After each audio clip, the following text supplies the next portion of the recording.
It's a beautiful Tuesday morning, reaching you live from the city of aquatic splendor. It's a rainy day in Lagos, and when it rains these days, it pours. Nimet earlier predicted heavier than usual rains for Lagos and some states in Nigeria, and yes, we're feeling the effect. You're welcome to Breakfast Central. This is where the action happens, the best place to start your day right, because this is where we bring you all the information you need, insightful analysis, and subject matter analysts to break down the big stories for your understanding. And I'm not doing this alone.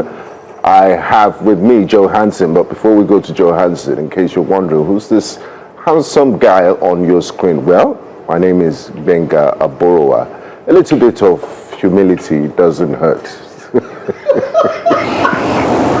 Benga, did you call that humility? That's humility. Man. If I was my normal self, I would take 2 minutes to introduce my personality. So that's I'm being humble. It's so vain. My goodness. All right. Anyway, welcome. Thank you so much for joining us. This is Breakfast Central. We pride ourselves by saying, and of course being it. It's one thing to say, it's one thing to be it. We're the brightest breakfast show on television, and you can tell. Yeah, you can see our colors are popping this morning. Very bright and beautiful. Absolutely. Yeah.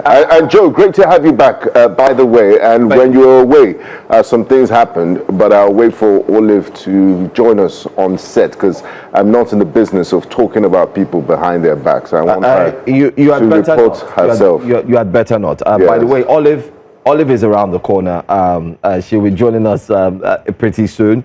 But I must quickly mention that the days off, I really missed you guys. I couldn't help but find a way to join the program. We missed you too. And Chiwetel did. I told him that he's sitting on a very big chair, but he did give his best. Well, and there was a time I was scared for you. You know, it's almost like you make a substitution and Ronaldo leaves, and then you have Lamine Yamal. So Chiwetel was the Lamine Yamal. He was speaking some very big English that even you've not spoken in a while. So I was on him. I sent messages. I said, Chiwetel, take it easy. relax. You understand? Chiwetel, pipe low. Calm down. Listen, calm down. That chair is not your chair. There's a chairman there. So be very careful. But in all and everything done, I want to say thank you so much to Chiwetel.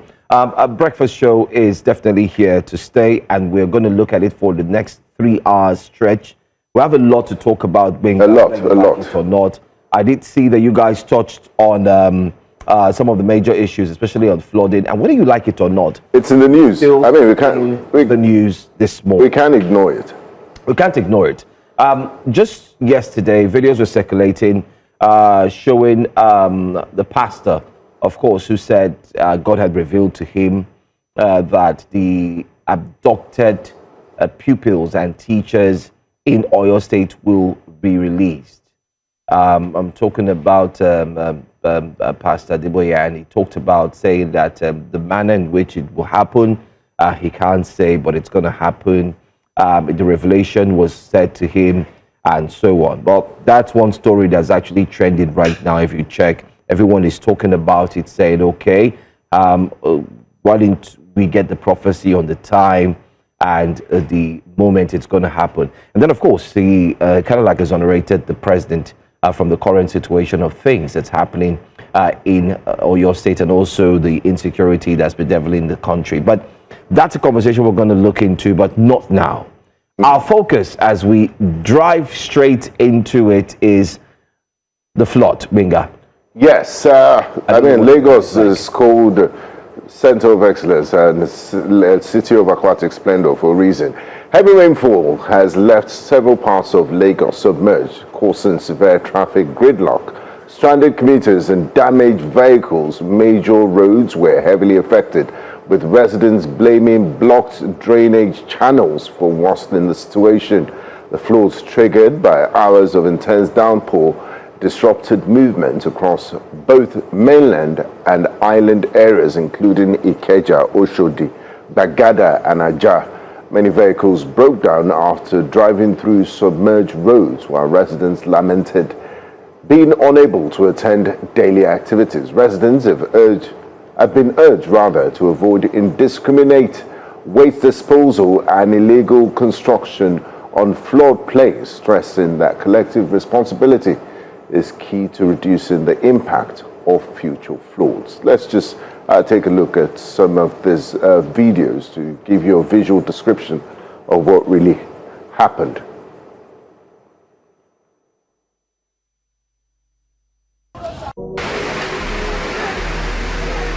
Lagos is smell. See, now they see with this. Dirty section. This canal is one of the biggest canals in Lagos, and look at the easy flow of water that is supposed to take all of the flooded waters from your areas, from your streets, right, to the canal. But look at this.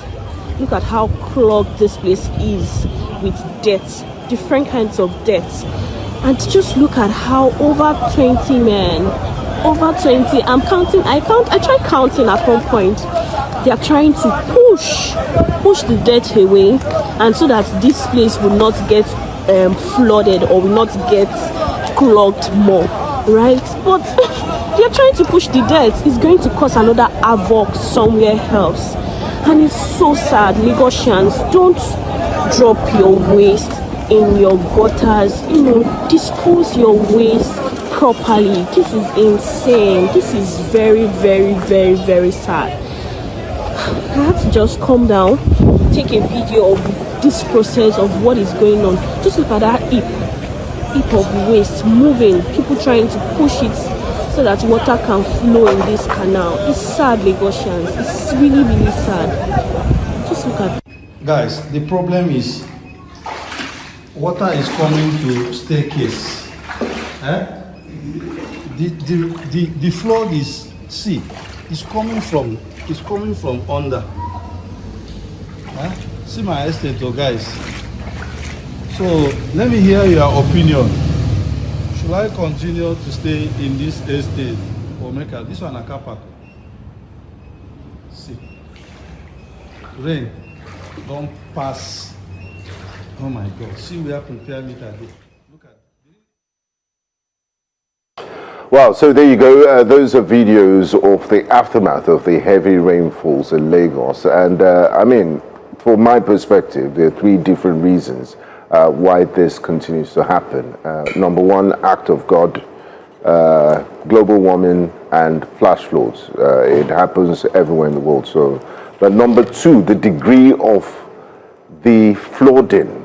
I mean, we understand the act of God, but it could be better than this if waste management and, the system worked properly, if waste was evacuated as it went due, if we had proper drainage channels, if the government was very serious about environmental, the environment and not, giving licenses to everyone to sandfill in the name of real estate, blocking floodplains and natural wetlands to absorb some of this heavy rainfall. And of course, number three is the human factor. People just throwing, I mean, look at that canal.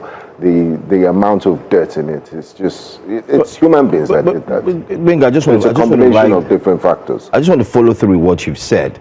And I think it's very key that we highlight these things. I agree with you. There's an act of God. That's what people call it. I mean, I call it the nature. Nature must take its course. And when nature takes its course, there's no way you can control it. That's what they call a force majeure. You can't control it. So it happens. However, you've also mentioned the government aspect. I think there are three areas we can look at this. From the government's aspect, are you going to say that you do not have agencies that go around to check the canals on a regular basis? It's obvious that they didn't do that. And I must also... And the local governments too. Yes, that everything. So people don't... I think we've reduced governance to just politics. That's how bad it has become. We do not know that governance has to do with more than just plain politics. For instance, there's an agency responsible for checkmating, ensuring that the sewage, canals, everything is indeed cleared up. Yeah, that's why you have Ministry of Environment. Exactly. I always have a problem. Whenever it's raining, that's when you see people trying to clear the gutters. I'm like, why do you have to wait till when it starts raining before you start clearing the gutters? Why don't you look into it and ensure that the gutters are cleared way before the rainy season starts? That's one. Two, the introduction of the environmental sanitation one Saturday in a month. Obviously, the impact will not be felt with what we've seen, because the dirt, the damage that has been done, especially to the environment, is more than just using one Saturday to clean up. Yeah, it's one Saturday in 1 month. It's more than. Anyway, Olive joins us this morning. By the way, let me mention that Olive and Benga had a plan to run me under the water, not the bus, because we're talking about water flooding. So you should get that. You it's just that great mind. When I was able to swim What's out your of evidence, Joe? Wow, Olive. Look at, Wow. Wow. Very purple. This is the color of royalty. We're matching colours. You're welcome, Your Highness. Great minds think alike. What about Joe? Captain Nigeria. Green, white, green. Welcome back, Joe. We missed you. It's great to have you. It's great to have you, and we appreciate your patriotism. While you are away, You're as looking much fresh. as Benga and I are matching, he said a lot of horrible things about you. wow, what did he say? You know, he said how he has sent you to go and buy tire in the market, you know, and how he's your guy in charge now. Do you know what Joe said about you when you went? He said you're a victim of flooding. Well, I am, to be fair. You know, I am. How we're able to make it to work this morning It's is a another miracle. miracle. Yesterday was a miracle in itself. The heavy rain started again today. And the hope is that, you know, we'll be able to sort out ourselves and be able to make it to work, you know, during this rainy season, because it's not going to get any better. We live on the islands. You live in Lekki, you are paying exorbitant rent, and then you have floods. The government has a lot of work to do. We can't keep doing this back and forth game every year. We always know Exactly. that When the is it rains are going to change? be heavy, that there will be flash floods, and that these houses were already built on drainages. So it feels like we're doing a dance. Government blames residents for illegal dumping of refuse, as well as residents building on canals. Residents blame government for its systemic failure. When are we going to break that cycle of the dance? When are we going to stop politicizing something as basic as the welfare of Nigerian citizens? There were videos of people who had posted their houses. You would see the flood entering into their homes. It's shocking to imagine that a mega city of our caliber would have, you know, that kind of footage. People are having malaria, increased level in malaria and cholera because of the flood. And then people wading through the flood water. I'm sure there Flood will water be gets into your waist. health consequences Oh, of for that. course. Because there's sewage that has been left unpacked, and then it mixes with that water, and people are still. I mean, it's horrible. What I'm going to say, let me just say it here as well this morning to the Lagos State government. Please immediately call for an emergency. This is the part of the world where I see, I mean, in Europe as we speak now, they are struggling with heat wave. It's the opposite. It's the opposite. Things are Traffic lights are melting. Yeah. The police came, the police actually brought water cannons. Yeah. They were pouring it on people to help douse the situation. Animals are dying. Birds. Animals are dying. The traffic lights are melting. The heat is heavy. But guess what? The government saw it, deemed it fit to call it an emergency. And they're reacting. And they are reacting as soon as possible, letting people know that, listen, it is not usual. It is not life as usual. What we're going to do is they pause a lot of things. I mean, if you look into France, if you look into other countries, they're looking at emulating everybody's. I mean, over 1,000 people dead already. If you look at the statistics. Hospitals are overwhelmed. because of cases of But in dehydration. Nigeria, you have flooding. You have an epidemic that is called, let me say it. You have flooding, you have a waste management crisis. Exactly. Which will lead to epidemic, because what will happen very soon is Diseases that will start spreading. people will Cholera. start having cholera, diseases, name it. Look at this. Because how do you expect this water not to seep into your water bag of channels? rice? Yeah, and different. Even the food. water that, you know, we end up reconsuming. So this water, again, like Benga said, seeping into your water channels, we end up using some of them to cook. There are people who don't even have access to regular pipe-borne water. Somebody's frying They akara would this end up morning. They will end up using these kind of what somehow, it will be mixed in. And what we're doing is we're dancing on the edge of sickness. The government cannot wait until rainy season. And to buttress, I think Joe raised that point of view for a particular reason, and that is taking responsibility and accountability. What we see here is the government seems to be deflecting and, pointing fingers somewhere else rather than owning the problem and doing something. I don't know if I have the tweet of the commissioner. I mean, I must say, first of all, the commissioner earlier on had said that, let's just hold on to this tweet. He had earlier on said that he takes responsibility. And I like that part where he acknowledged that, listen, they've not done well. He took responsibility. And when I saw that video and I saw the explanation, I said, that's very good. It's one thing to say, listen, we didn't do well, and you admit to it. However, in this tweet, after the flash floods on the mainland, because everybody was talking about, the island mainland issue. Even mainland people are feeling it. The mainland also felt it everywhere. And the commissioner, following a tweet put out by a young man who said, where's all the water? The water had disappeared. Obviously, it was flash flood and not what people thought. The commissioner put out this tweet that we're going to put on the screen. The agenda tweet? Yeah. He said, the artist thanking the young man who said, the water has disappeared all of a sudden. He said, thank you for your feedback. Yesterday's flooding was largely a flash flood triggered by several hours of intense rainfall.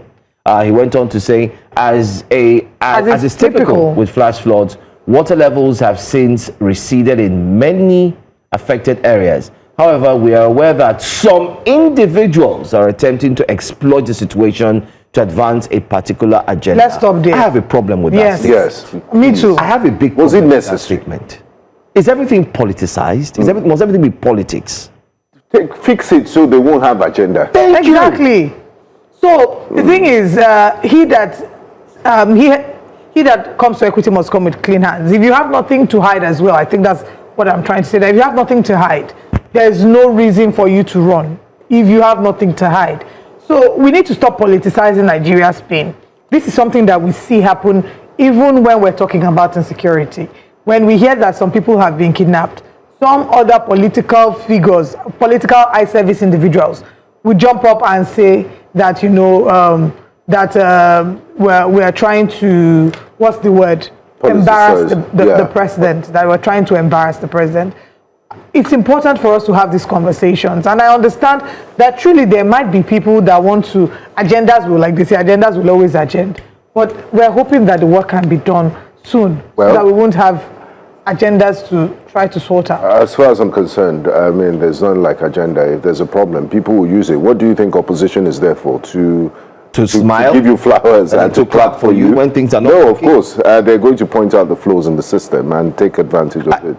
So if you want to prevent that, you should fix things. And Olive, if you want to use Latin maxims on air, as a very religious person, I tend to think that you are about to preach. I was going to get into my pastor mode when you said, he that in Bible, he that comes to equity, I thought you were going to he that dwelleth. I was going to continue on that trajectory, but let's get back to business. Speaking of that trajectory, Oshodi says Joe is looking like greener pastures. Bro, are you coming from embassy?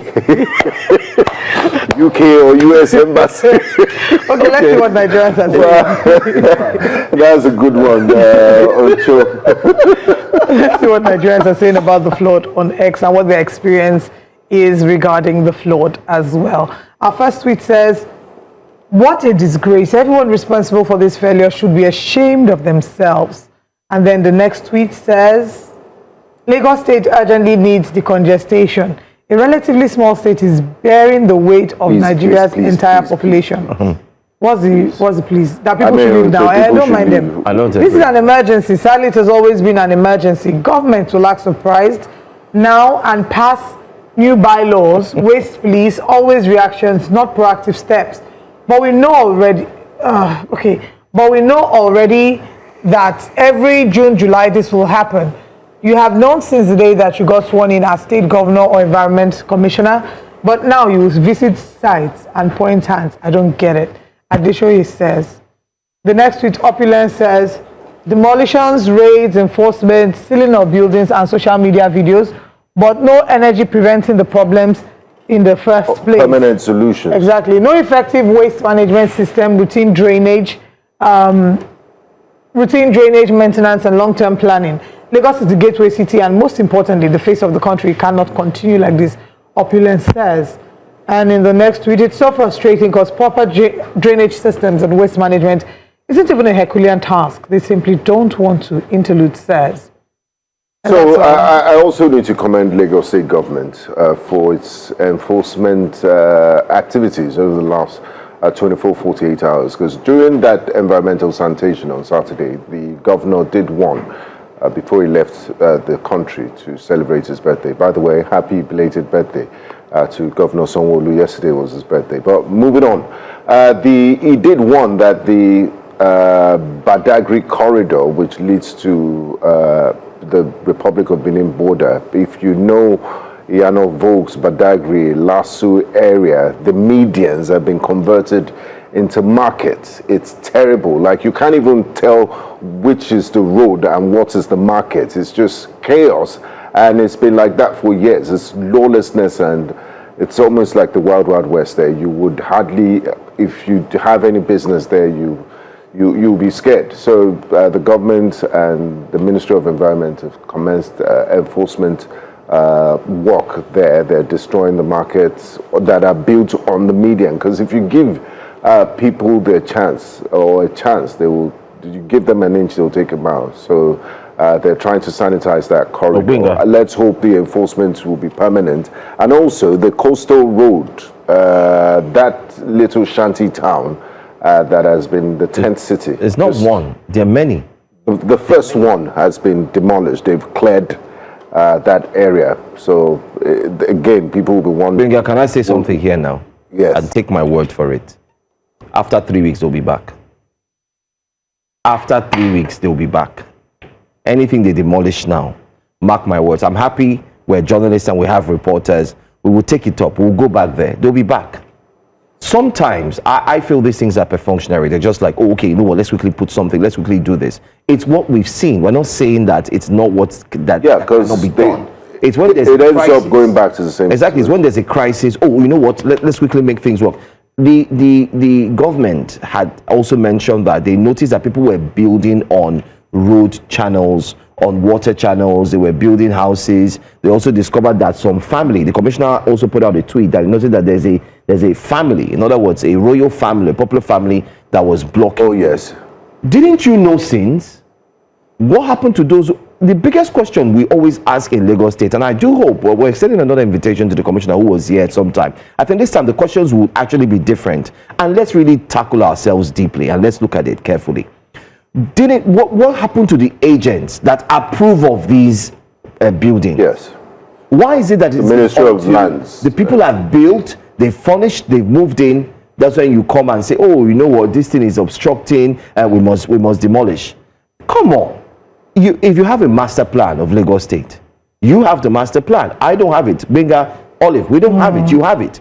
So it is only obvious that you know you have the markings where buildings shouldn't be constructed on, lands that would lead to the water channel, how it's going to move, and so on and so forth. So when you see people building there, you have a team. People earn salaries, people are being paid taxpayers' money. So let them get to work. They should leave the offices, go out there, find out who is doing what. If there are approvals, people come to the.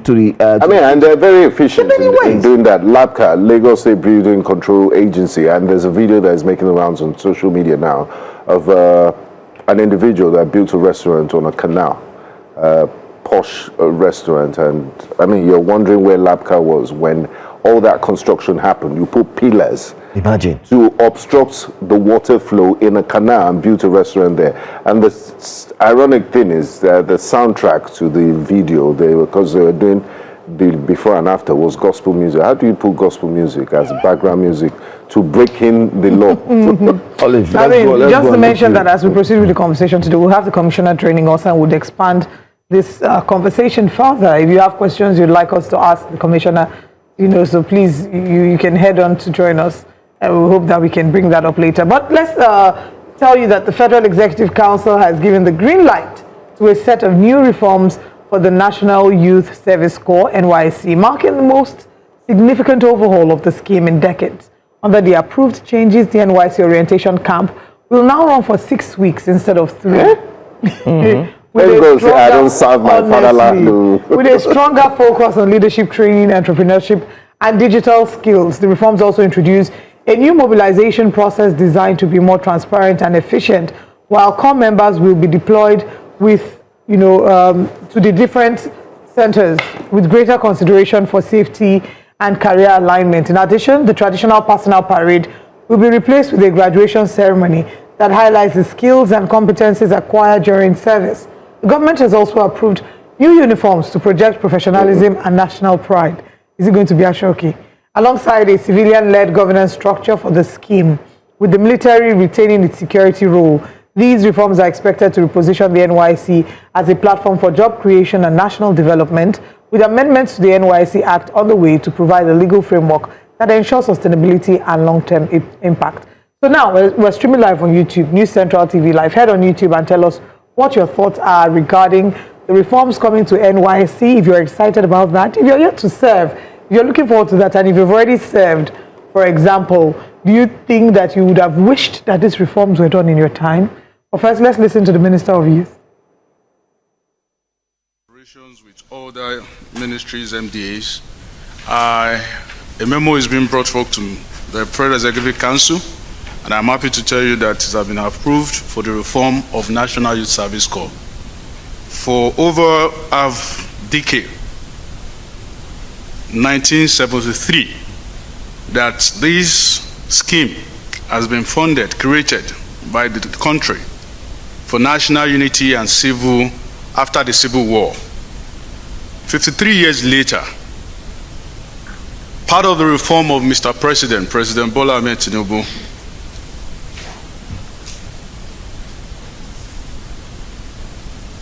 the reforms have led to a lot of ways which have incorporated the Ministry of Youth and even the youth itself to put together an half-of-a-century review of the challenges the NYSCs are facing. And these have addressed the issues of Ministry of Youth Development, Ministry of Education, and also the Office of the Special Advisor to the President to work together for the development of the reform framework. The goals are simple and straightforward. We want to build an NYSC out of just mobilization of program. We are looking and working for the strong partnership for skill development, job creations, possibility, and national growth. The key reforms are stated clearly to put a call of data in digital way and a self-development core members for security and also attentions in special issues. These are prepared to even the structures of the reform of NYSC. This memo continues by putting hope and also preparing a better state of camps in all states of the Federation, making the state government, the subnational, a clear standard orientation camp for all young people. And also the passing out parade should be redesigned from just a parade to a ceremony, a graduation ceremony properly. And also it's been approved that professionalism of each core member's identity of a scheme to be introduced. And we have also worked in line to reform the act that strongs the NYSC. In collaboration with these three ministries and all MDAs, we are happy to inform you that finally NYSC reform has come to stand. Thank you. There you have it from the Minister of Youth. The NYSC reforms has come to stay. He says the program is going to extend to 6 weeks rather than the traditional 3 weeks. They're looking at changing the uniform to reflect a more professional outlook. And also the graduation personnel parade will not be just a personnel parade.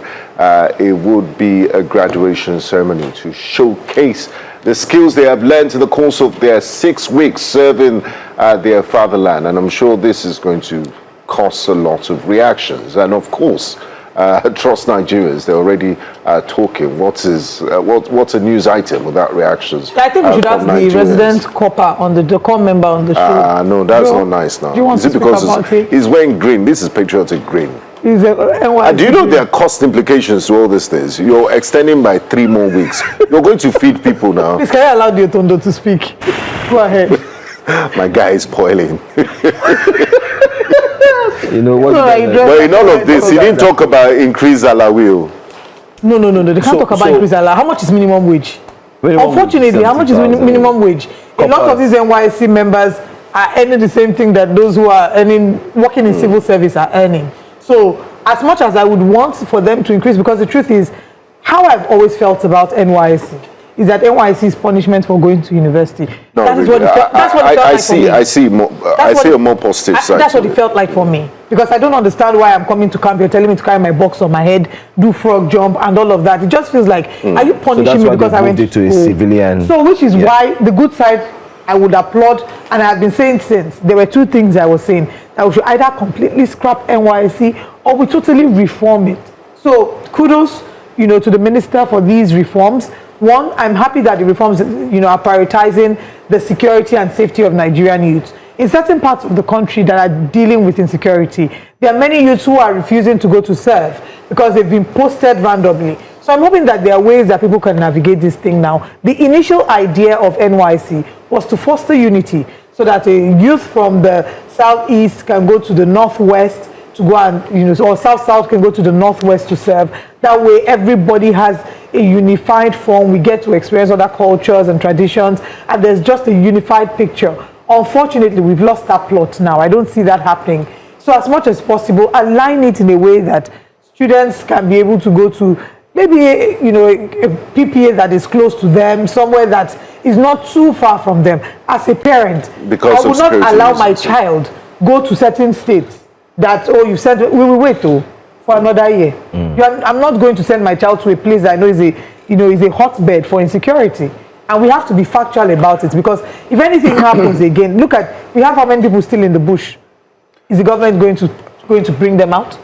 I mean, if it were for me, I would go for a more structured type of reform. Other countries, Singapore, for example, has compulsory military service, and South Korea has military service. You have even footballers and professionals, even musicians. This what's the Korean pop star group? They have to go serve their country at some point. They're taught weapon handling. They're taught discipline, and I think discipline is the basis of every foundation that you can build upon. That one should be taught from primary school. It should, but then you should give them that military discipline for that 6 weeks, so they understand. Agree. I mean, I don't agree. Can I land, please? Yeah, please land. Yes. Since you are still flying, land. Yes. So it should build the foundation. If you have the foundation of discipline, you'll be a better manager of.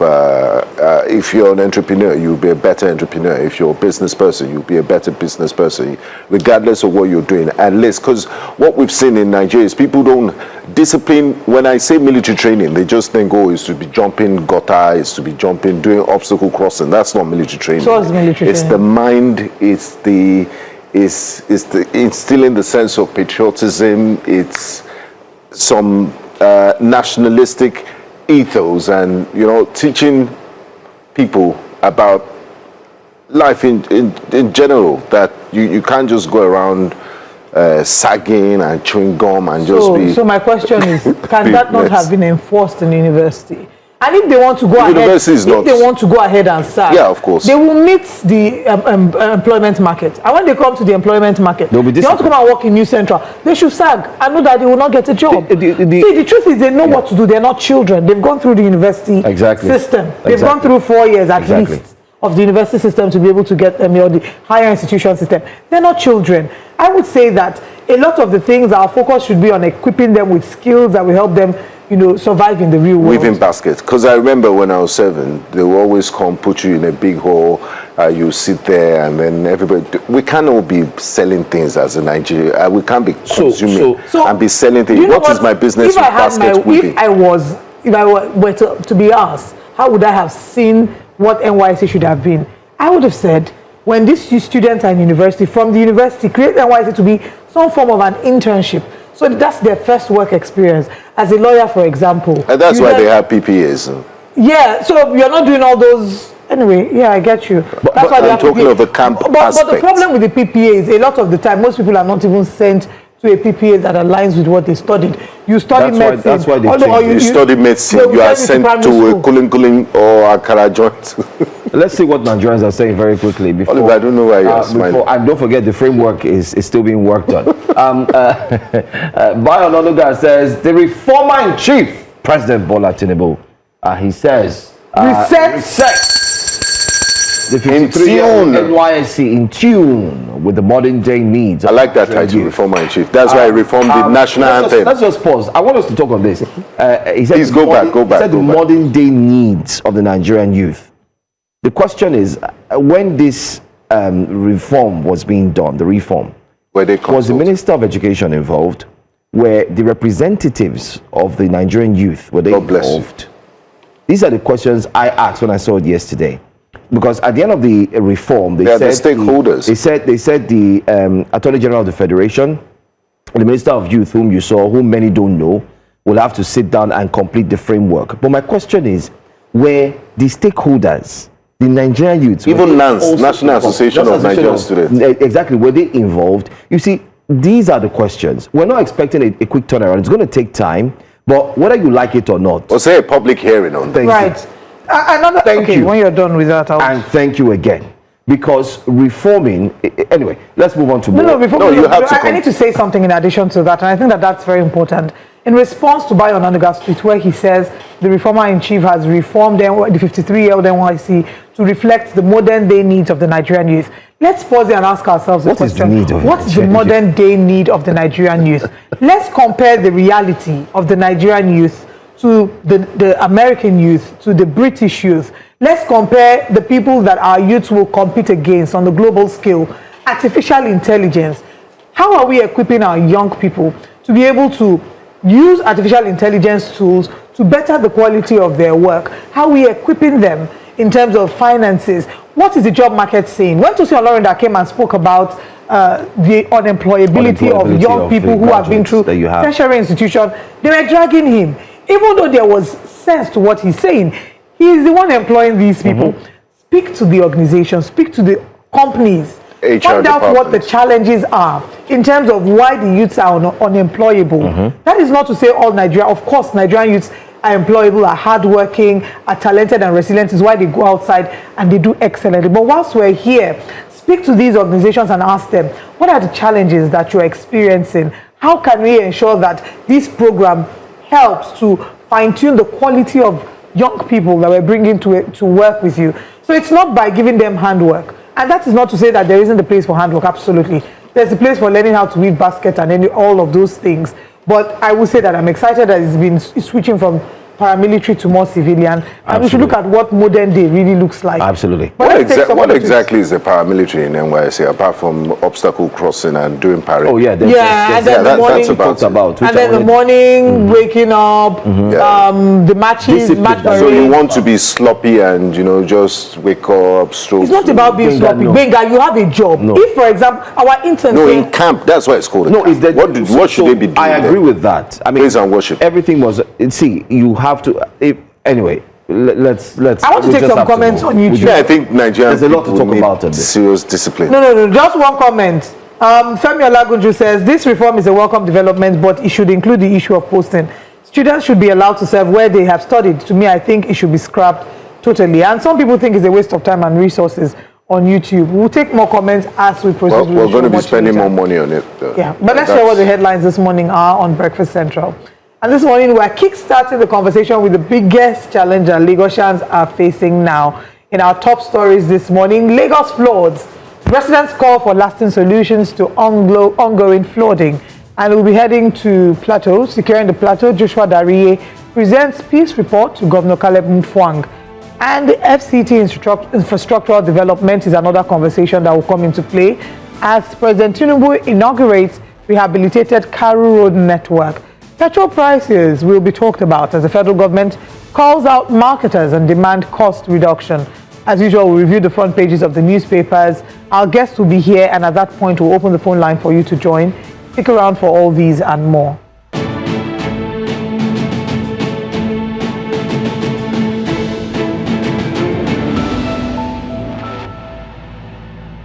As heavy rains continue to batter Lagos, widespread flooding has once again disrupted daily life, leaving homes, roads submerged, homes inundated, businesses affected, and commuters stranded. We see images like this one and videos circulating on social media that have sparked public concern, with some showing school children wading through flood waters on their way to class.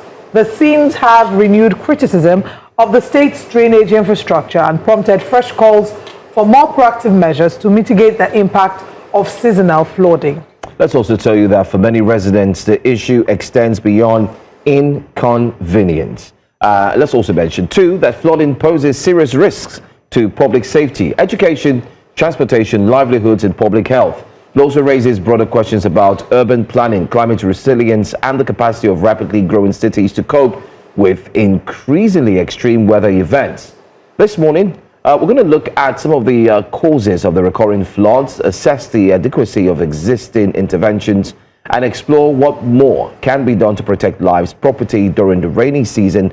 But we're going to start off first with one who has been heavily impacted, one who actually made videos to share with you Nigerians and the world, sharing the difficulties that residents are faced with, especially with the flooding. He's a resident in Lekki, and particularly he's done videos which we're going to equally show to you so that you can see for yourself how he was able to document the situation.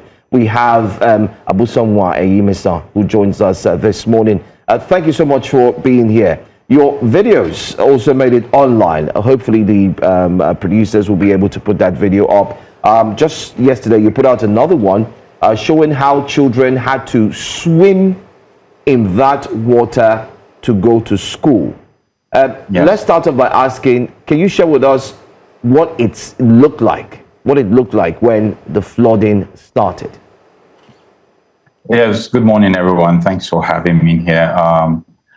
One of the biggest issues that we notice or we see is that it's been very horrific for these kids. It's been very, very horrific, and not just kids, everybody. And it shows one of the simplest things that we go through every day, which is lack of care for Nigerians generally.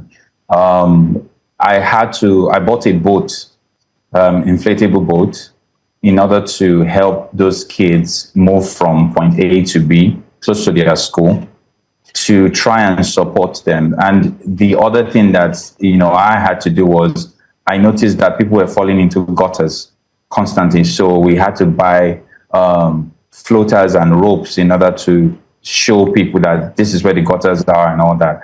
A lot of people have been crying out, damaged properties, cars stopped. Even my car isn't starting as we speak, So that's one of the things that you were seeing reoccurring, and people just sad because it just spoils their whole day. You want to go to school. In fact, fun fact, the kids are supposed to be writing an exam, right? That's why some of them are going to school. But how do you write an exam after swimming some kilometers to your school? And they are supposed to come up with good grades, right? I think that the government needs to take more proactive measure, not reactive, because that's what we see a lot, and care enough to, resolve the issues as they come up and before they come up.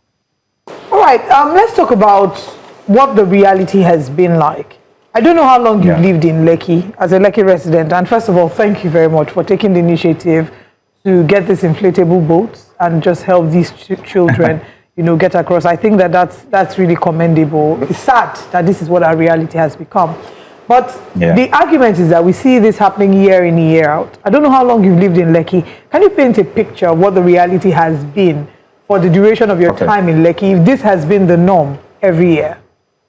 Oh, it has been the norm every year. What happens is, I think that this year is peculiar because it became worse. Like we then, everybody is realizing that, the problem you have been ignoring has become worse. I've been in Lekki, I've lived in Lekki for over 10 years. And I can tell you that every single year we come through this thing. And like the normal, typical Nigerian system, when it's dry season, we forget that there was a problem. It's the same way we also treat our bodies, right? If you're running temperature and you're coughing, you realize you're feeling ill. But the moment you stop coughing, you feel like, oh, I'm getting better. That doesn't mean that you're getting better, It's been really bad. People, they're real estate, there are tenants that can't live on the ground floor in buildings. They can't live on the ground floor because their properties will float away. Imagine this. You wake up in the morning and the first thing you want to do is step on the floor and you just see water and you see your laptop floating away from you and you see your fridge going somewhere else. That's people's reality. That has been people's reality for a very long while. And this time, I chose to say that, I want to stay on the matter, whether it's raining season, dry season, and stay on it till there's a proper solution. Because over the years of trying to engage government and even companies who are supposed to take on responsibility, you realize that consistency, staying there and trying to make sure people do the right thing is the only thing that gets people moving. If you give up on, and if there are not a lot of voices on it, they won't do anything necessary. Absolutely. They will just treat it as one of those things. Yeah. Absolutely. And another thing I've noticed is, if there's no clear and immediate danger, people tend to not worry about their problems, especially during dry season. They wait until the next rainy season when they're confronted with this flooding. The Lekki Residents Association has a group. The Estate Association is quite formidable and very proactive. What have they done in order to, I'm sure residents interface with them, they also interface with government to find a permanent solution to this, or is it just all talk and no bark? So I think that in the larger scale of things that they would have taken steps. I personally don't interact heavily with them because my own question is this, is if steps have been taken before I even got to the island, it should have been resolved, right? Because the association has been there. If you then find out that there's no solution and solutions have not been gotten, I think that on their own end, they're probably trying different things, right? But they don't feel the pressure. The pressure has to come from the people feeling the pain, right? I'm just one person doing videos and trying to point out and trying to help. I think that if an association has 1,000 residents and 500 are clamoring, a solution would have been gotten. But it's also still this Nigerian thing where because there's more dry season than rainy season, so we just keep going through that cycle back and forth. And I don't know how well they have tried to resolve it. Conversations are good, but do they yield results? If conversations are not yielding results, you wouldn't even find me particularly there. I'm not going to be there, right? So for me, is that what are the steps that are going to be taken and what has been taken? I think the association would be trying something, but I think it's high time they realize that whatever they're trying is not working and probably try to navigate to try something different. Okay. I want us to look at one of the videos you put up just recently. And this conversation is looking at the residents. That's why, you're representing those who have been affected. And those who have been affected are already looking forward to find a solution. Before we put that Yes. video up, let me quickly ask you first off, what are the people living within that environment? What are they saying? What are they doing to mitigate this particular issue? So if mitigating it has everything to do with dealing with. So first step of mitigating is people will think about it from how do I deal with my own stuff before I deal with the external stuff, and people likely don't think about dealing with the external stuff because it's basically they will say it's not my business, it's for the government. I think that as simple as clearing your gutters, you would need some form of approval to be able to do that. You can't just go and start digging up all the gutters and trying to clear up you can't do that. So you also find out that the government also has a hand in even giving you access to solving your own problem. And if I was to summarize what people are feeling, people are crying, people are in pain. They are really in pain. People can't go to work. You see children confused. I think it's a very traumatic experience for people. That it's more like every single year they get into this shock, and some people have gotten used to the shock, while others are still wondering what's going on here. That is usually the tone. But this time you see more people being shocked, but trying to take on action to solve it. So you see people cleaning up their area, trying to make sure they follow the environmental sanitation. And I want to even just point out something very clear. There's always a conversation about, people are dumping things into they are the ones blocking the drainage. I think that is very much, it's valid, but it's also a sad excuse. Because when this rain is falling, like it's falling right now, I bet you that people are panicking already. But when you come outside, you see that your trash, which is supposed to be outside where the lawman could pick them and go, it's floating away and it scatters. And that trash moves towards the canal. It flows towards where the water flows. And when you then see a video, you would then see the dirt there and you say, people are throwing things inside. As much as that is true, that is not all that is true. People's dirt would float when the place is flooded and it will move a certain way. So I do think that the tone of how people are panicking and don't know what to do. That's usually what it is. Okay, so I want us to talk again about citizens as well. Every year when this happens, it feels like there's a familiar dance that happens. Citizens blame the government for, a systemic failure. They say that we all know that this is going to happen, yet the government does nothing about it. The government blames the citizens as well, saying, a number of you are building on canals, you're throwing your debt into the sea, into these canals, you're disposing of your debt the wrong way. I want you to speak about that dance, and then also speak about if that argument, from your perspective as a citizen, holds water. The fact that citizens have not been very proactive in taking care of their waste or in their waste management. I would say that there is an argument there. However, I don't think it holds so much weight. I would give it a 30% weight. Because if I'm being honest with you, whose job is it to maintain the canal? It's not the citizen. Like, you see the dirt in the canal.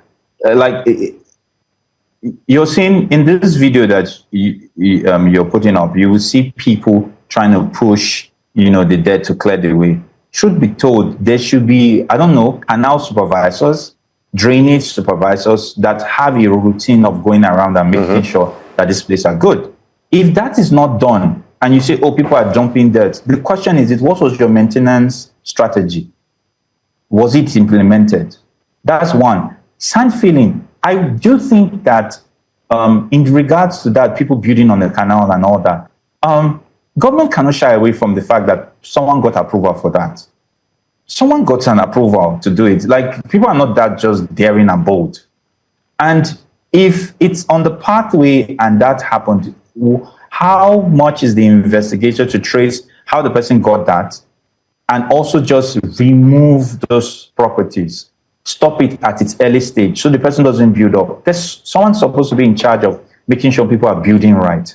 So the government's attempt to use something as an excuse is more, sometimes it's like a child telling you, the reason why I didn't write in an exam is because my pen wasn't bright enough. The question is, you didn't know what to write. It wasn't about your pen being bright enough. So that's how I see it. Because the two can be true. But the question is, did you know what to write? All right. I mean, the hope and prayer is that we can have this sorted and we don't keep revisiting this conversation every year. It's really sad. Amen. Absolutely. Now, before we wrap up, I mean, the million-dollar question is, how do we have a situation where you're not invited here next year? What needs to be done? Or even this year, even this year. Because we're not even fully in the peak of rainy season. You know? I think I think that one of the things that I wrote down something, and it's a phrase that I have been trying to live by of recent. It says, the grass is greener where you water it. Is that as citizens, we have to learn to speak up more, because it seems like government move based on a lot of people speaking up, one. Two is, when you apply the right type of pressure, you get the right type of result. Like currently, I just saw in one of the news channels, that the government has plans to clear some structure blocking the canal. That is a welcome development, but the problem is when you then give me a popsicle and say, oh, take this, then think I will calm down. That's not going to work. We lack maintenance in this country. So what would happen is that I, for one, I'm not going to stop advocating. I'm not going to stop talking about it. And not just about Agungi. There's Consular Road. There are other problems. There are issues. There's traffic issues. There are so many things that we need to address. But I think what happens is that when more citizens get bolder to speak up, to stand firm, and, you know, try and keep the government accountable, you would notice a change. And what won't bring me back here would be a situation where rain falls next year and there is really literally no water on the road. Like, it goes easily. Or even if the water stays, because you hear a lot of this argument, oh, they're below sea level, like other countries are not below sea level, and we don't know that other countries do. They have maintenance structure and all of that for that. Is that the government need to do better in informing people of what is going on. And I would also like to add on this, they need to care enough. I think that's the word. Care enough for the people that voted you in, that you're there to serve. Because you find out that even to inform of the development, you would notice two things. One, they will tell you, oh, this is the intervention, but there's no proper detail on it. Second thing, there's no timeline. The moment it's lacking both, I already see it as a red flag. Because how do you say, oh, we are going to remove structure? Question is when? By Friday, are we supposed to, should we not be worried? Are you going to give us update on that? If you're not going to give us update on that, that means you don't even see the fact that you should be accountable to us.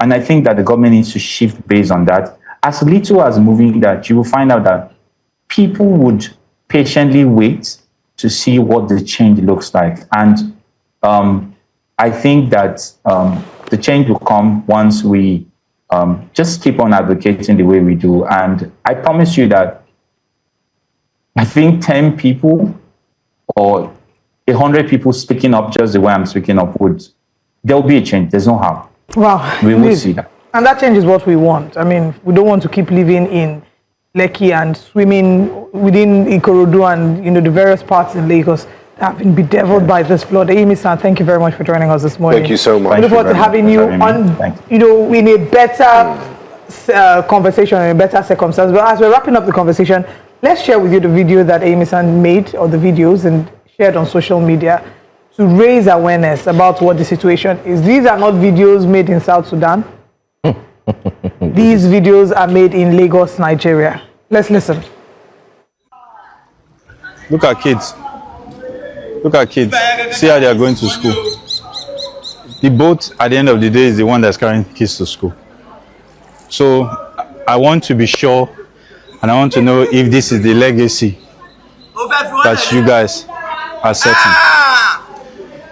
Even as simple as setting, for example, we had to set all these lines to as much as possible show people that there are gutters there, because people as simple as just making sure that there are lines there so that people know where the gutter is and they don't fall inside gutter. That is all you'd have done. That's all we need to be done. But we hear this intervention and we don't see it in any simple way. See how children are going to school.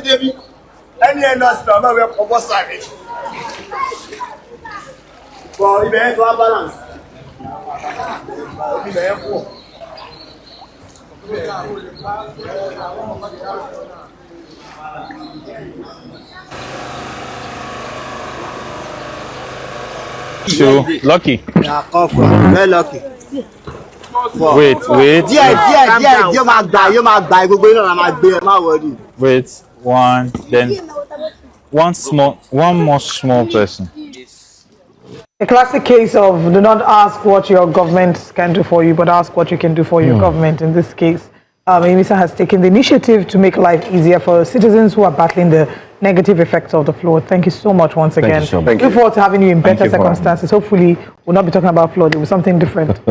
Absolutely. Amen. Thank you. All right. Thank you very much. Thank you very much. Thank you. Media professionals have been urged to uphold accountability, accuracy, and ethical journalism as Nigeria continues to confront the growing challenge of misinformation. This was made known at the 2026 Press Week and Award ceremony organized by the Correspondence Chapel of the Nigerian Union of Journalists, NUJ, Lagos State Council. News Central's Ibukunoluwa Daramola was there and brings us more in this report. Journalists, media stakeholders, and public officials gathered in Lagos for the 2026 Press Week and Award ceremony organized by the Correspondence Chapel of the Nigeria Union of Journalists, Lagos State Council. The event examined the evolving role of the media in strengthening democracy and advancing responsible governance.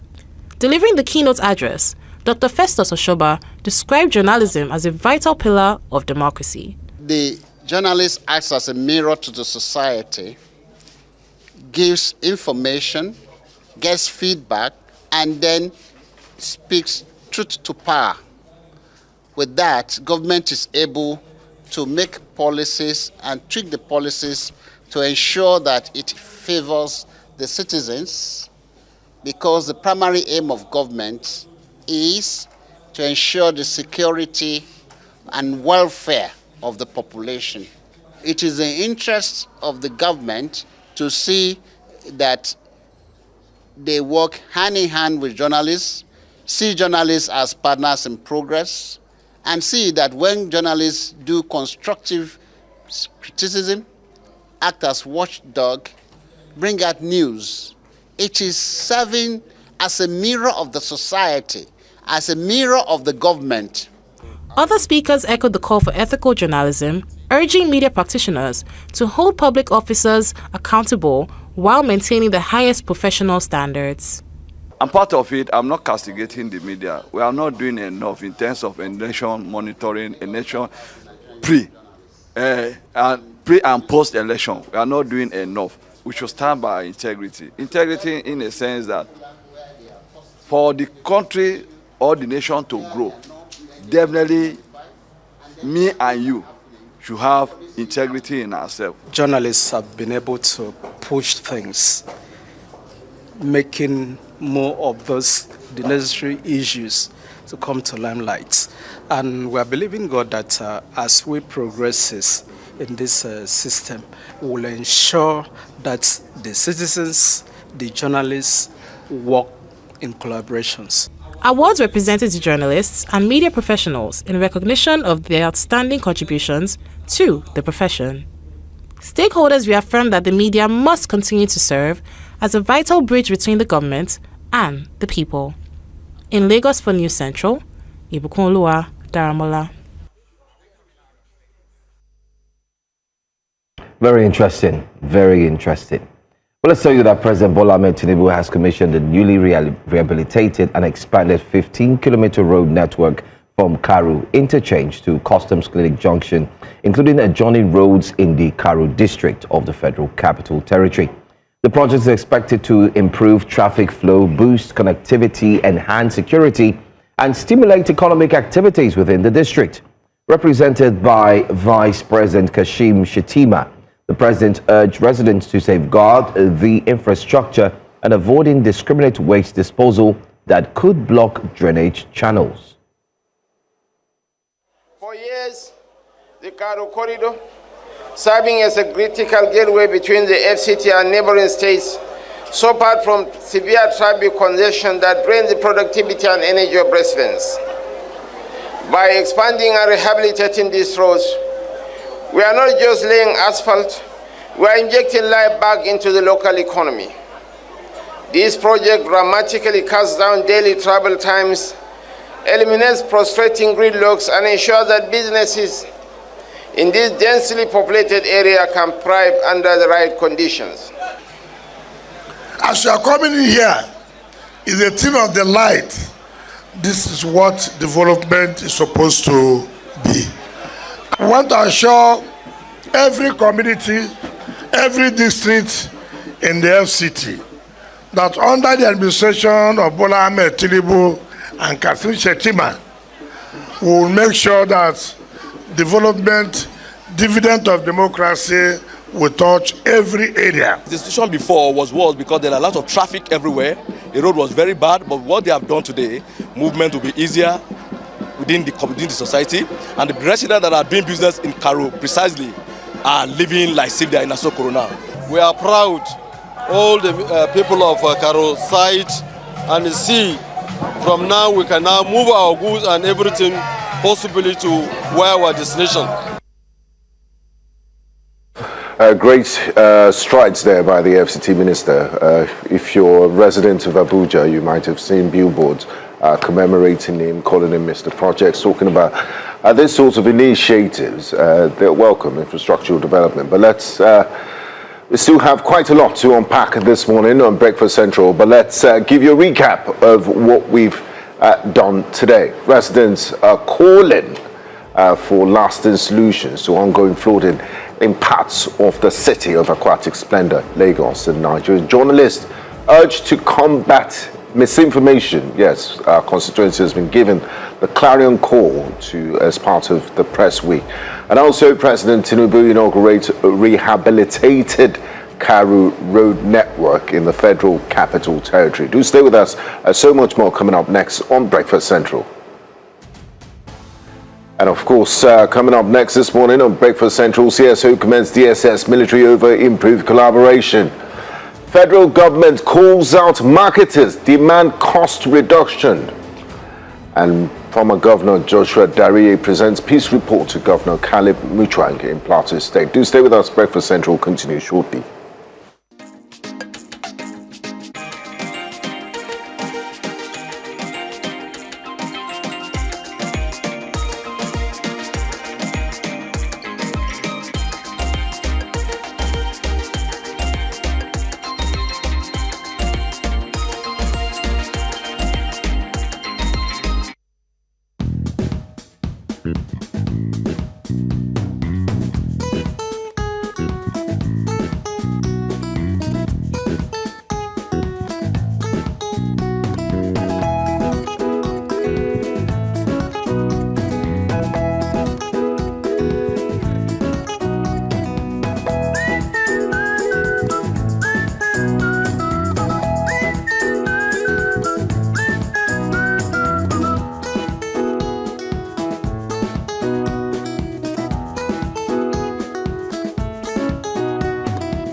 welcome back. A civil society organization, which is the United Against Terror Movement, has commended the Department of State Services and the Nigerian military for what it describes as improved collaboration in the fight against terrorism across the country. Speaking at a press conference in Abuja, the convener of the group, Austin Okai, praised security agencies for embracing professionalism, intelligence sharing, and joint operations against violent extremists. Okai also urged Nigerians to support security agencies with credible intelligence while warning against the spread of sensitive security information on social media, saying such leaks could undermine ongoing operations against terrorists and other criminal elements. We call on citizens across all local governments to become active security partners. We urge everyone to remain alert and provide timely, credible information to authority. Intelligence is a powerful weapon. A single report can save lives.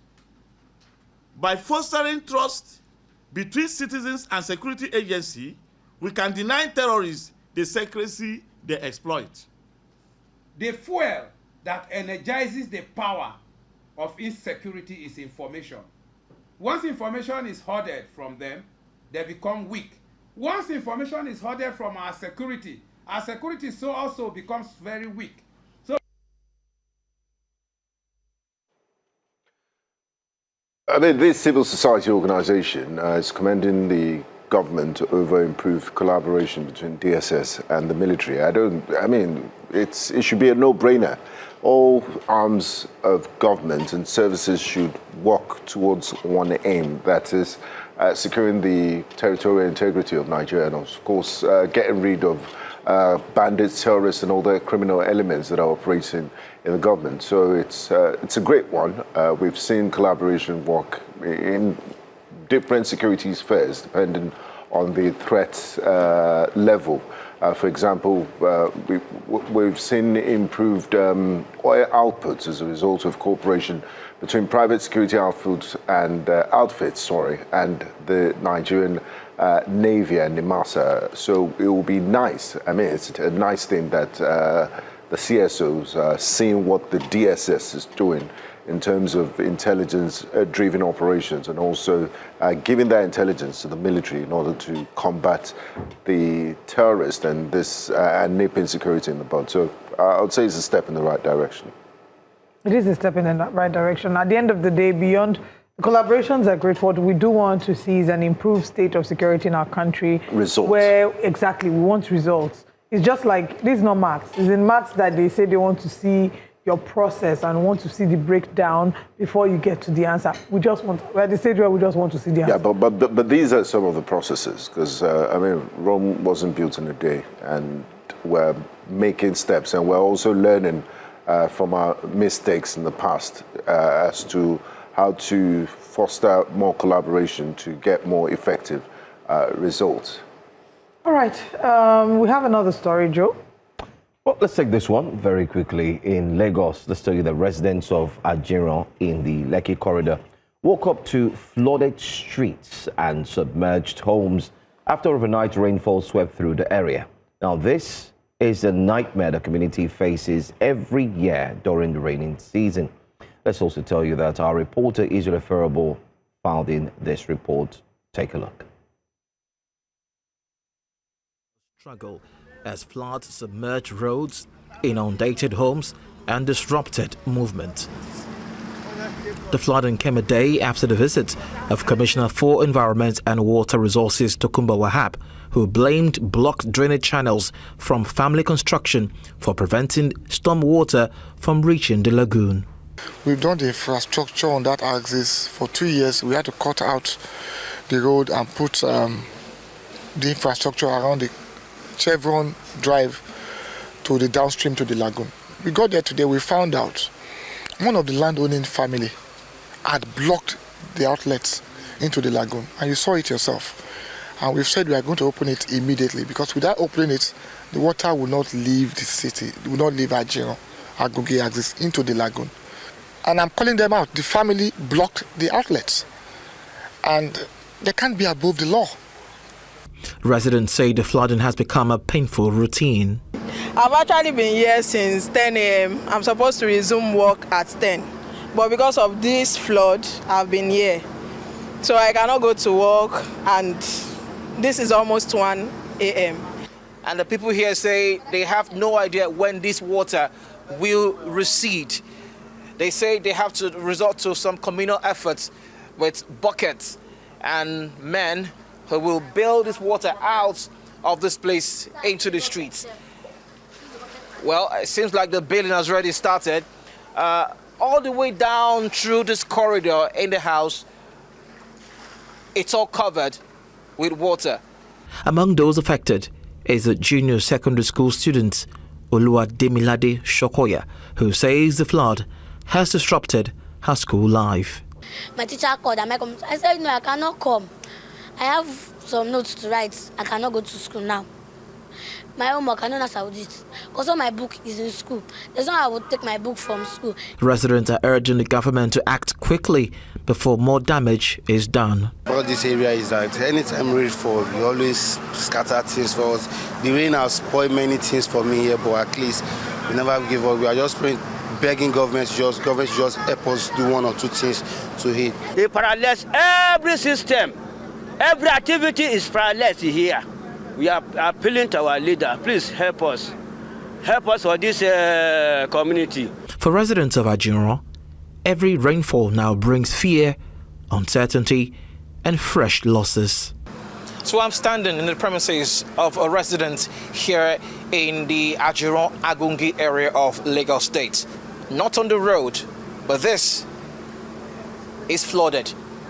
The big question that the people here are asking now is, when will the help that have been promised them come in this area? They are waiting for answers and no more questions. In Lagos, for News Central, Israel Ifirobo. Oh, like that is the reality of what a number of people in our country have to live with. And that's just even one fraction. It's not the entirety of those who are affected by the floods in Lagos. The effect, we talk about it theoretically. Some of us, the struggle we have to face is being able to leave our houses to get to work. For some other people, that is their work, But let's tell you that the federal government has directed oil marketers to slash petrol prices following a sharp crash in global crude oil prices, with crude tumbling from highs of $120 per barrel to $73 per barrel. And the government insists that Nigerians must feel the impact at the pump. Yet, despite this drop, petrol still sells at an average of 1,200 naira per litre, raising concerns about profiteering under deregulation. We'll take a look further at this directive as we ask, is the federal government's order enforceable under a deregulated market?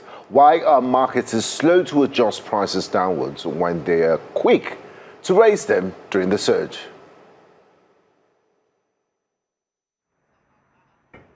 Join us this morning. We're joined by former Commissioner of Oil and Gas in Edo State, Honorable Enahoro Ejiofor, to further expand on this conversation. A warm welcome to you, Honorable. Thanks for joining us at Breakfast Central this morning. Thank you. Good morning, everyone. Good morning. Yes, Honorable, we've seen the geopolitics in West Asia. The Strait of Hormuz is open. They signed, the United States and Iran signed a memorandum of understanding. And following that, the price of Brent crude oil went from upwards of $120 to $73. But what we've seen in the price of pump PMS in Nigeria is just a little minuscule difference. Why is this so, and why are they so slow to act on this new reality? Okay, first, we need to be very realistic about the reconciliation and the settlement between the two countries. At the moment, it's very epileptic, and we are not too sure of Iran agreeing to some of the terms, especially when it comes to the Strait of Hormuz. And a lot of companies also, remember, within this period, there was a lot of lockdown, and the price was generally up, and a lot of procurement was done by some of these multinationals. And because the crude is always in dollars, and we don't have enough to feed, especially the company like Dangote here, who is supporting them massively, it's not going to be automatic. The change will not reflect immediately, but it's going to be a little bit, give them a little space, like 2 to 3 weeks from now, the price will start dropping off. But a lot of companies are also scared of the sustainability of the war, the peace accord that happened, and we may be so shocked that a few days from now, if they are not agreeing to that terms, everything will go back to the same status quo where we are coming from. So, but one thing I can assure Nigeria generally, the energy market at the moment currently, is that we are not too sure of the price. We definitely drop within these few days of this peace negotiation and ongoing happening in the Middle East. But we are sure that as soon as they are done with the stock that they have already in all their locations, then new stock will come with new price, then definitely the price will drop. But at the moment, we shouldn't expect any miracle to happen at the moment, but I'm very sure that Dangote Group already working on that, and a lot of other importers are also working on how we can reduce the price generally. But gradually it will happen, but let's see how the possibility of the peace and the sustainability of this peace within this month of July. So by the ending of July, I'm very sure that the price will definitely drop in it. Okay, the FCCPC has called on Nigerians to continue reporting suspected anti-competitive conduct that's actually misleading the price and the practices of unfair market behavior. I mean, that's a whole lot of, statement, but that's what we find in the press release there.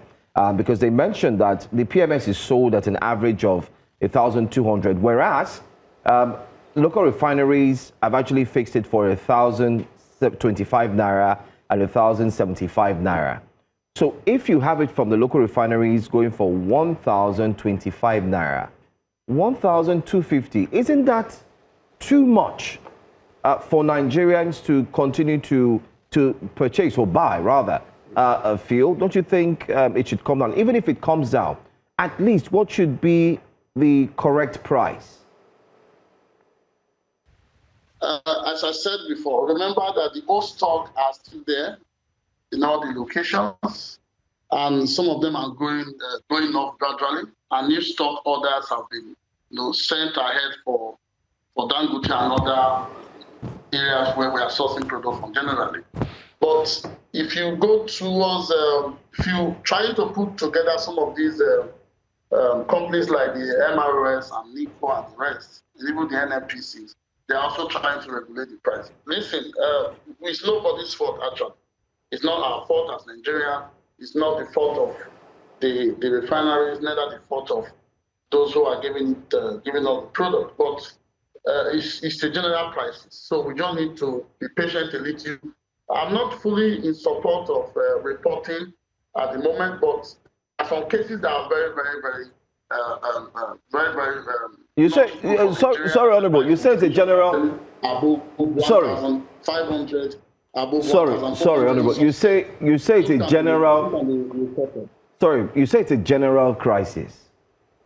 But this same general crisis saw marketers increase the price of premium motor spirit as soon as we had Strait of Hormuz. They didn't wait for their stock to be depleted. Now it's now softened. How come the same general crisis has not moved them to reduce it on time?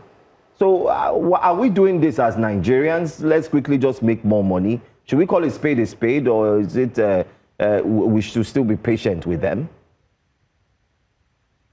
Okay, yeah, of a truth, if you watch Dangote very closely, you can see the regulations and the interventions are always very quick. Dangote is always quick to quickly reduce the price, drop the price, but reflecting on other stations who are the major stakeholders, some of them are actually not too fair to Nigerians.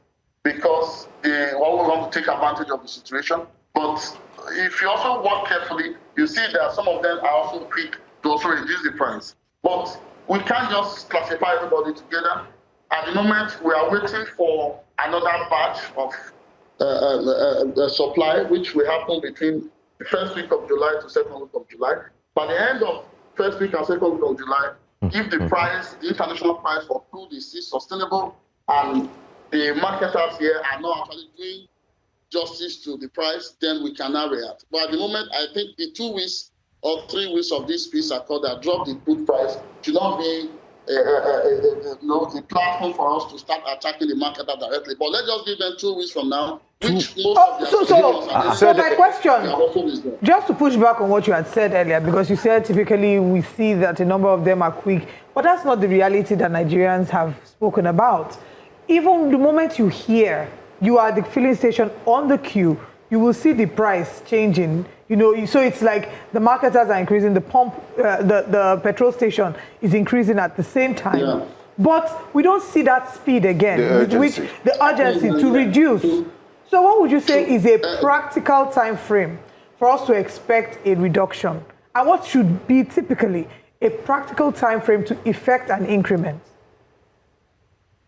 What is realistic is 2 weeks after increase in crude price, because you already have stock in your station that you don't need to just increase price. So 2 weeks is fair, depends on the price differentials.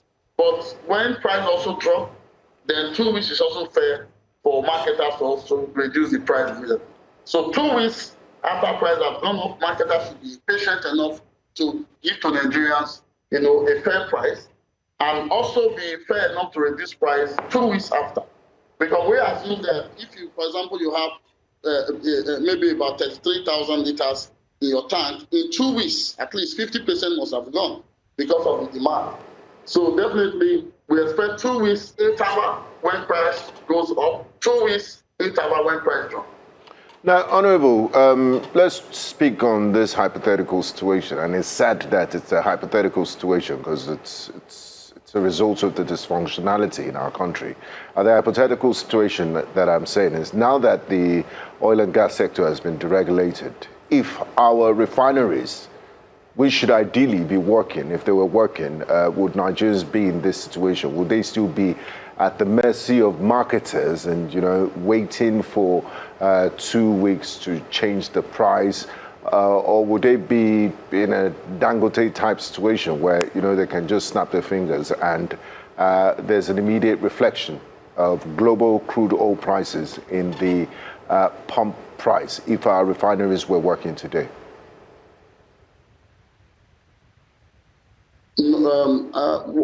What is happening currently in the market is that Dangote have generally come to reshape and redefine the market. And we're happy that the Boa refinery is starting up soon as well. Another Mobil refineries are also working towards reopening. Maybe some of them, there are about 2 in Edo, and we also have another one again in the eastern part. So we are looking forward to see Boa coming up, joining Dangote. Other small Mobil refineries are also joining. Remember that before this administration, a lot of things happened in that sector that we are still paying so much debt, you know, with our crude, and we are also looking forward to see how Nigeria can now increase the crude supply to Dangote that will reduce the high imports from outside the country. So if, for example, we sell more crude to Dangote, for example, and we are only importing maybe 30%, definitely the price will definitely be a little bit stable. But at the moment, we import more. Dangote import more than what is getting from Nigeria. So at the moment, we can't actually balance how the price will go. Depends on the dollar as well, and depends on how the market is. But we look forward to maybe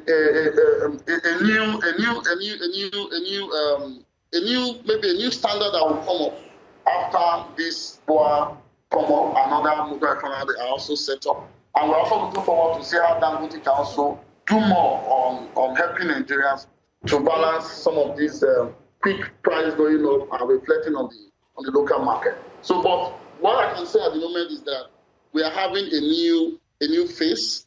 We'll be used to it very soon, but it's a good news for us. Dangote is doing so much for Nigerians, and we look forward for more investors in the local, especially the Nigerian local investors, to also go in that direction of Dangote. But I can assure you that 2 years from now, the energy market in Nigeria will be able to be very, very stable. I won't have this up and down again. Just imagine we don't have company like Dangote at this critical moment that this Middle East war, broke out, and it will be a disaster for us, So now that we're having more supporting systems like the BOA and other model refineries, I think by next year or 2 years from now, the market will be very, very stable. So we look forward to that, that opportunity that is coming up. I mean, Honorable Jaffa, you've said a lot, but I must say that I want to believe that a cross-section of Nigerians are still not comfortable with the way and manner in which some of the oil marketers have impacted, in quotes, negatively on the livelihood of every Nigerian. And I beg to say this very quickly. In as much as you said that we should give them 2 more weeks, I was calculating from the top of my head, if the prices have come down and the gantry is given at 1,025 naira, you say we should give the marketers 2 more weeks. That means that if I were a marketer, I don't know about you, maybe you're still a marketer and you still work closely with them. If I'm going to accrue the money I've made in 2 more weeks by selling at 1,250 naira, I would make a lot of money, tons of money, even 3 more weeks before I now bring the price down. I think that is highly irresponsible. And I beg to also ask this question to you. This morning as we speak now, apart from giving them 3 more weeks, we've also heard that the marketers are going to Togo and Benin to bring in fuel back to Nigeria again because of the issue of not being allowed to bring in premium motor spirit because of Dangote's refinery. Do you think that the marketers are doing a disservice to Nigerians as we speak now? Yes, actually, yes. The problem is that the cabals around the marketers are so strong before now. So they have actually put Nigerians into that position of monopoly where we have no choice than to just buy anything from them. But what the Dangote refinery came to do is to break that particular cabal structure and give Nigeria fair market platform for us to actually know what is happening at the moment. Because before now, they will tell us they're importing social price. Cool, you can't argue with them, but Dangote can actually tell us what he's doing at the moment. Now, we need to put total stop to that importation from African countries. Definitely, we need to put a stop to it. Remember, some of these marketers also have other stations across the border. They also export some of our the PMS to African countries as well to make more money, especially Nigeria, Chad, and the Republic as well. So for now, at the moment, they are not happy with the new markets that we have in Nigeria, that we can actually predict when price is going up, when price is coming down. Even somebody in my community can actually say, no, Dangote said they are with this price, why are you selling this price? So there is this accountability coming before them, and they are not actually comfortable with it. But one thing I can be very, very, very sure of is that the federal government needs to track down some of these cabal, drastically track them down, because some of them are still not very, very weak at the moment. They are still trying to push any way possible to create this confused market that Nigeria have been experiencing before now. So we need to crack them down. We need to find a way to stop them so that the market can be open and more accountable the way Dangote factor have designed the market to be. So currently, what we should be concerned about is when price goes up, that initial time when, for example, crude prices increase, marketers does not have any business actually to increase price that same day. All right. So the federal government should focus more on trying to regulate that time, because that is where the crisis starts from. Some of them will have to shut down their police stations. They will tell you they don't have oil, but we need to start to see how we can monitor to check if actually you have this product and you don't want to sell because you just want to sell at the high price. That one is another problem entirely that the federal government needs to also focus on, because that is where the problem actually starts from. Now, when we are done with that, by the time we see that the price is actually going up, the full price and the price they are buying is actually going to be very high for them, we can actually accept their excuses. Then waiting for the price to crash again, we give them some little time for them to say what they have. But that initial change of price at the day of announcement or a day or 2 days after the price have gone up, the food price have gone up. Definitely we need to monitor that area.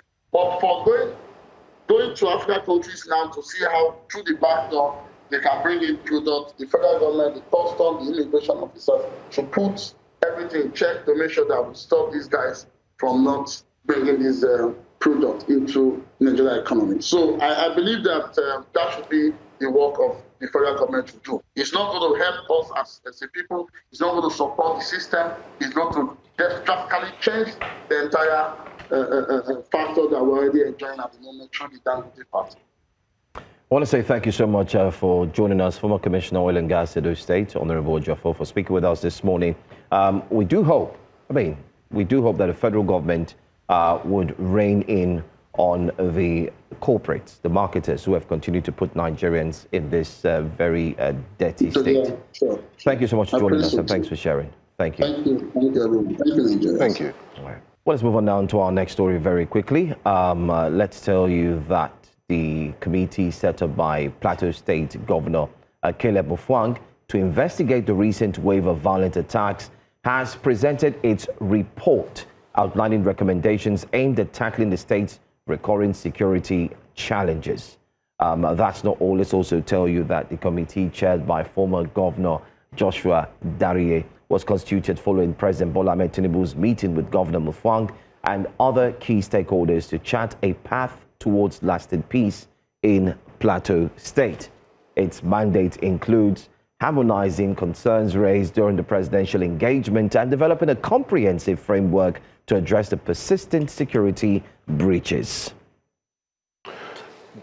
Joining us this morning to discuss some of the major recommendations made is Mr. Jiang Bere, the Director of Press to Governor Caleb Mutfwang. One welcome to you, Mr. Bere, and thanks for joining us this morning on Breakfast Central. The first port of call is the contents of this peace report and why the committee was set up in the first place.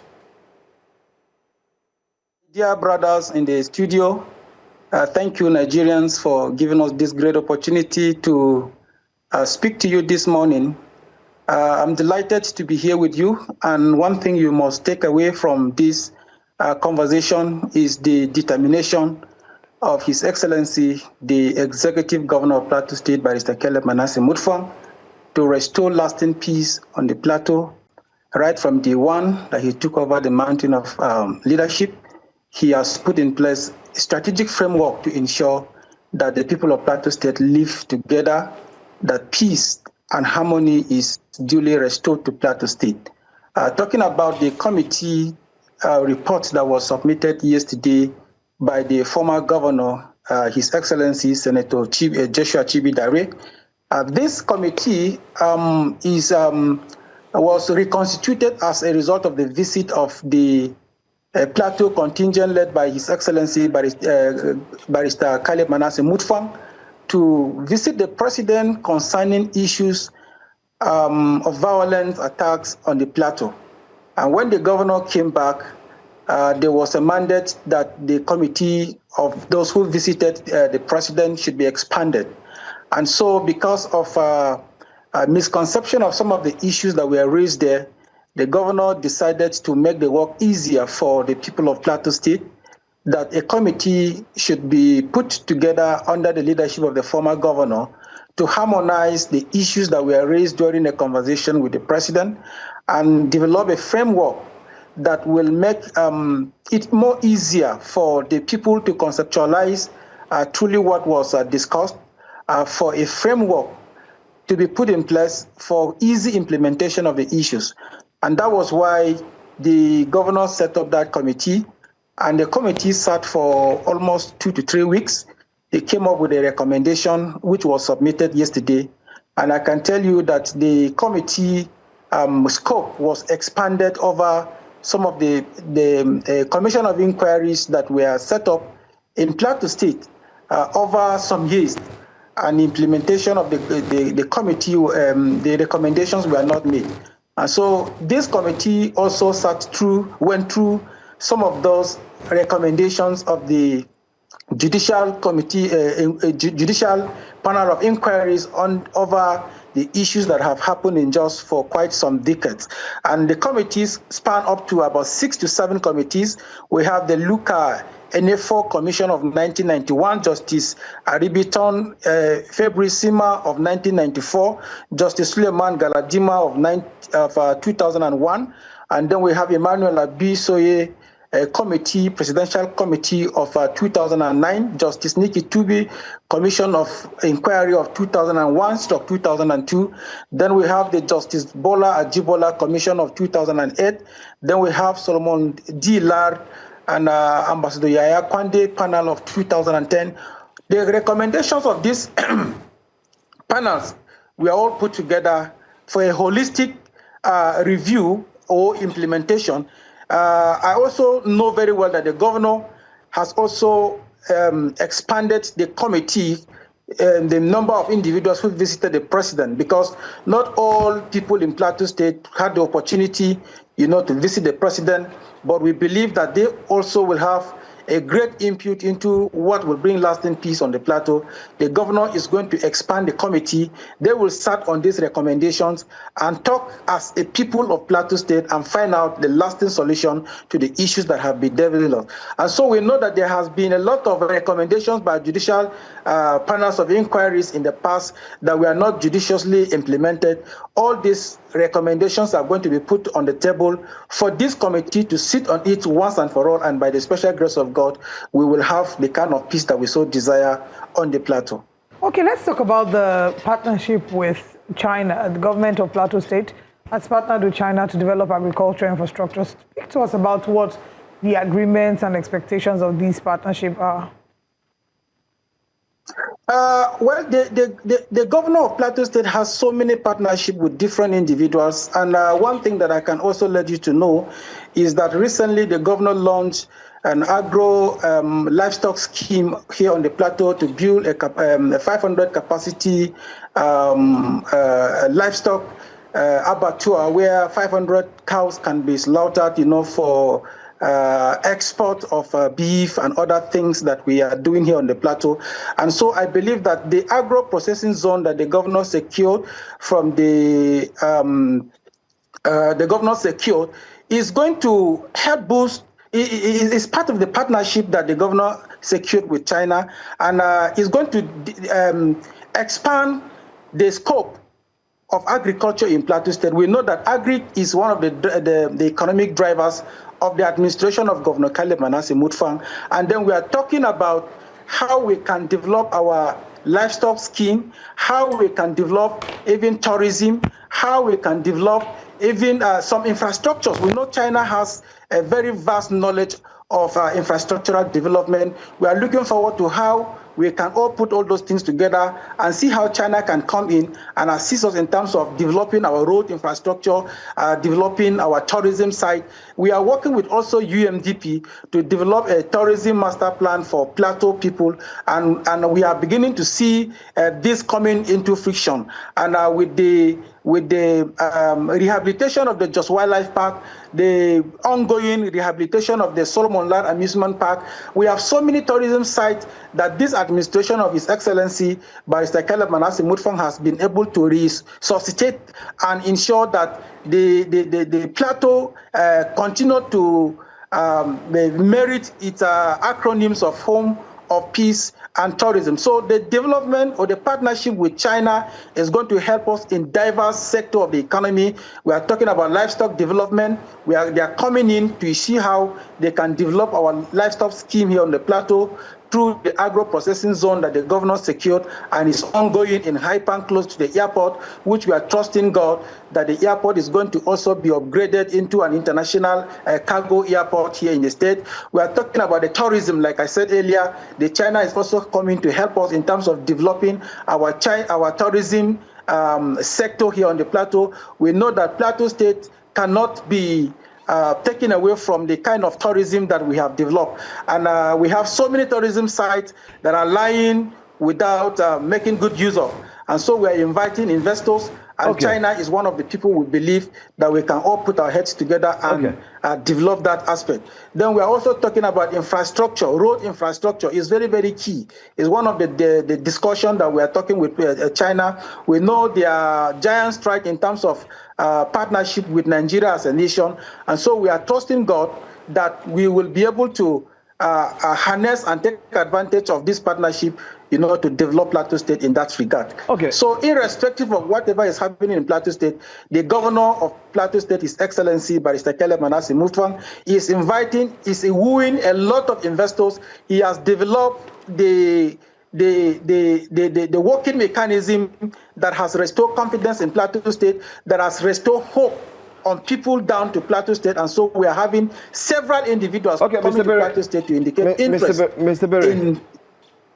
Mr. Berry, I mean, we've heard you. Yes, I can hear you. I mean, in this conversation, you've reeled out so much, so many things that the government is about to do. You've talked about agriculture, infrastructure. Without road, it wouldn't be possible. You've talked about tourism. But there's just one question.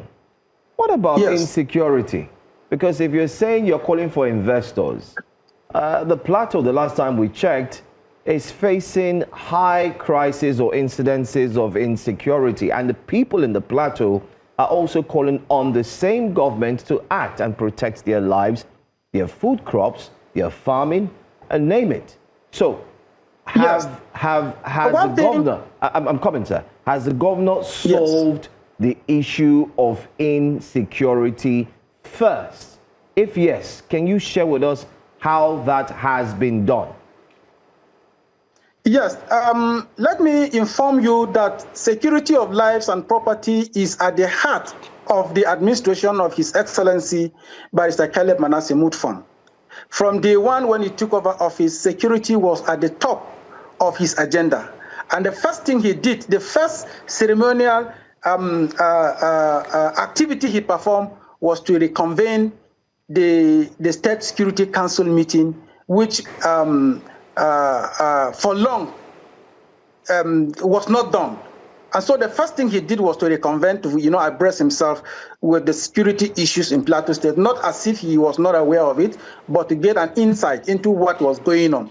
And so the governor tried as much as possible to create impact, give hope to people that were displaced for decades, and visit them personally to reassure them of the commitment of his administration to ensure that life returns to wherever they were before now, and protection of lives and property become his priority.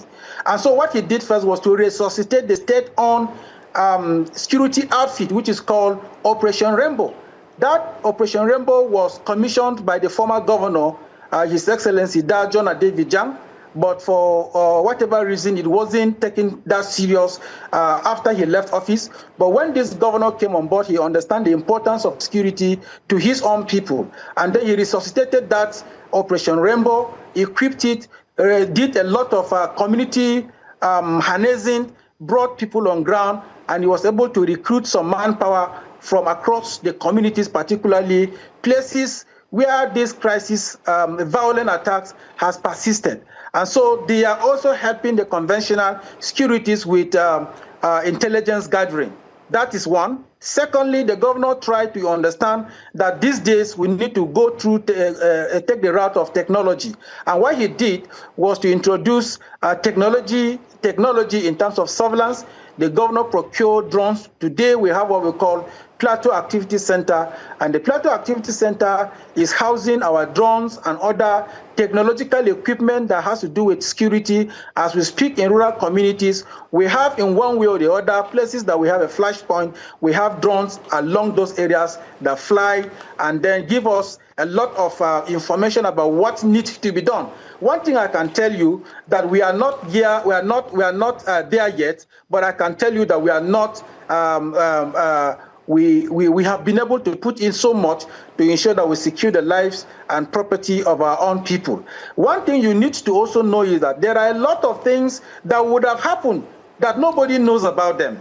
But the one that happened is what people know about them. I want us to appreciate the governor because he has been working day and night to ensure that the security of lives and property of people of Plateau State is protected. And so he is committed to doing this. He will continue to do it. The governor has a lot of compassion and empathy for what is happening in Plateau State. That is why sorry, I want to ask, if we ask the citizens in Plateau State, will they express this same optimism that you've expressed about the governor? If we were to ask the citizens in Plateau State, the victims of insecurity, those who have lost family members and loved ones, will they say that they feel that the government has stood with them through these trying times? Will they say the government has provided psychosocial support to them? Well, you see, it's a mixed feeling. Sometimes you speak through emotions because it has happened to you, and our heart goes to the people who have lost their loved ones. Our heart goes to communities that have been ravaged by these bandits. And one thing I can let you know is that the people understand what the governor is doing. The issue here is that are we doing enough? We will say yes, we are doing what we are supposed to do, but it may not be enough to the extent that people are completely and entirely, or communities are entirely secured. But we are working towards that direction, and it is not our desire that Plateau people will be having one attack or the other. I can tell you that the governor works 24 hours on issues of insecurity. And what he tried to do is that he connects with the conventional securities on ground, the DSS, the police, the military men on ground. He worked day and night together with them, even with the community leaders. And so as we speak today, the governor is also convening a meeting of key and critical stakeholders on the plateau who visited the president during the visit to the president. And this is the reason why he is doing it. He's doing this because he wants to find a lasting solution to the problems of the people of Plateau. So the people of Plateau State, those who are affected, of course, even if you are the one, you will be grieved because your loved one has been lost. It's a lived reality. But you may not be able to have an understanding of what the governor has done to avert several of the attacks that didn't happen. So I want us to support the government, support the people of Plateau State. Let's come together and find a lasting solution to the issues that have been developed.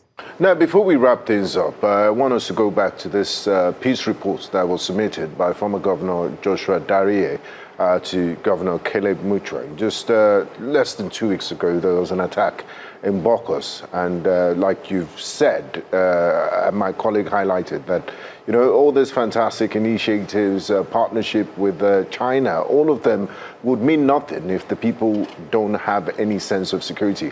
Now that the report has been submitted, and I'm sure it does have a lot of recommendations, is there a timeline to implementation? And once it begins implementation, would insecurity be a thing of the past in Plateau State? And also conversations about state policing, are there modalities in place for Plateau State to set up its own police service as soon as the president and the state of assemblies pass this state police bill into law?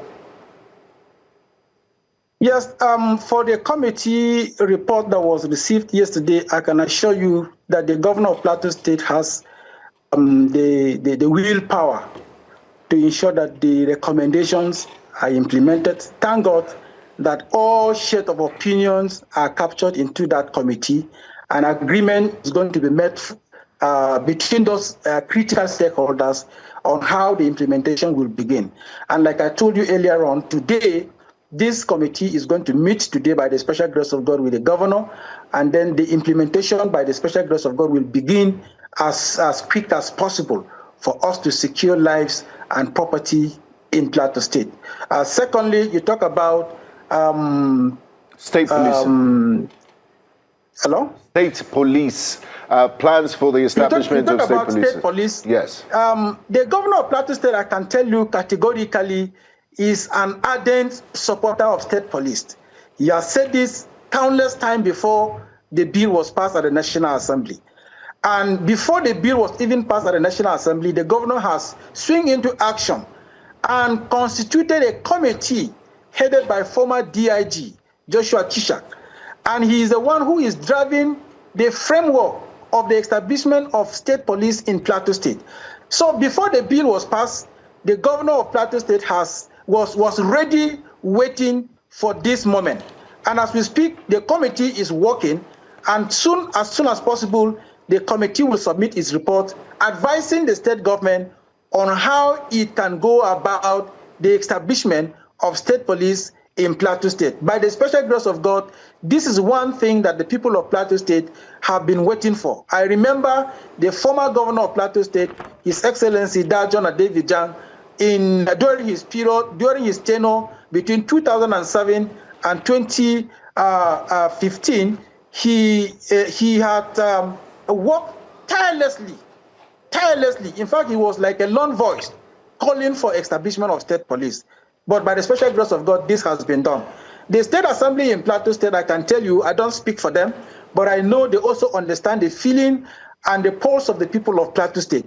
They are going to do the needful to ensure that Plateau people take charge or are found on the table of discussion in terms of how their security of lives and property can be carried out without any compromise. So we believe and trust God that this has come to stay, and the people of Plateau State have keyed into this philosophy by the president, thankful to him for what he has done. And so we believe that it is going to help us a long way in recruiting individuals and personnel, particularly from this flashpoint community, for them to be able to safeguard their community with the help of the government in the state, the local government, and even the federal government. So I think it is a novel initiative that is going to help our own people. So Plateau people are ready to ensure that state police take off in the state. We have a state outfit that can be translated into that. Okay. And so it is going to be an easy task for us. All right. Let's hope that it's really an easy task because we're counting down to the elections, as you are well aware, a few months from now. And the people of the Plateau are still complaining about insecurity, and they want to go back to their farmlands. You've highlighted so many key areas, infrastructure, investments, and so on. Let's do hope that you are ready for it. But thank you so much for speaking with us this morning, and we do wish you well in all your endeavors, especially send our regards to the governor himself. Thank you. Thank you. Thank you very much for having me. Thank you for listening to me, and we trust God that Plateau people are resilient, they are hardworking, in fact, they are highly accommodative. We will all work together to ensure that we get it right for lives, to the protection of lives and property in the state. Thank you. Thank you very much. Okay, we're going to a very quick break now. And when we return, we have breakfast headlines, so please stay with us. Plateau people are resilient, they are hardworking, in fact, they are highly accommodative.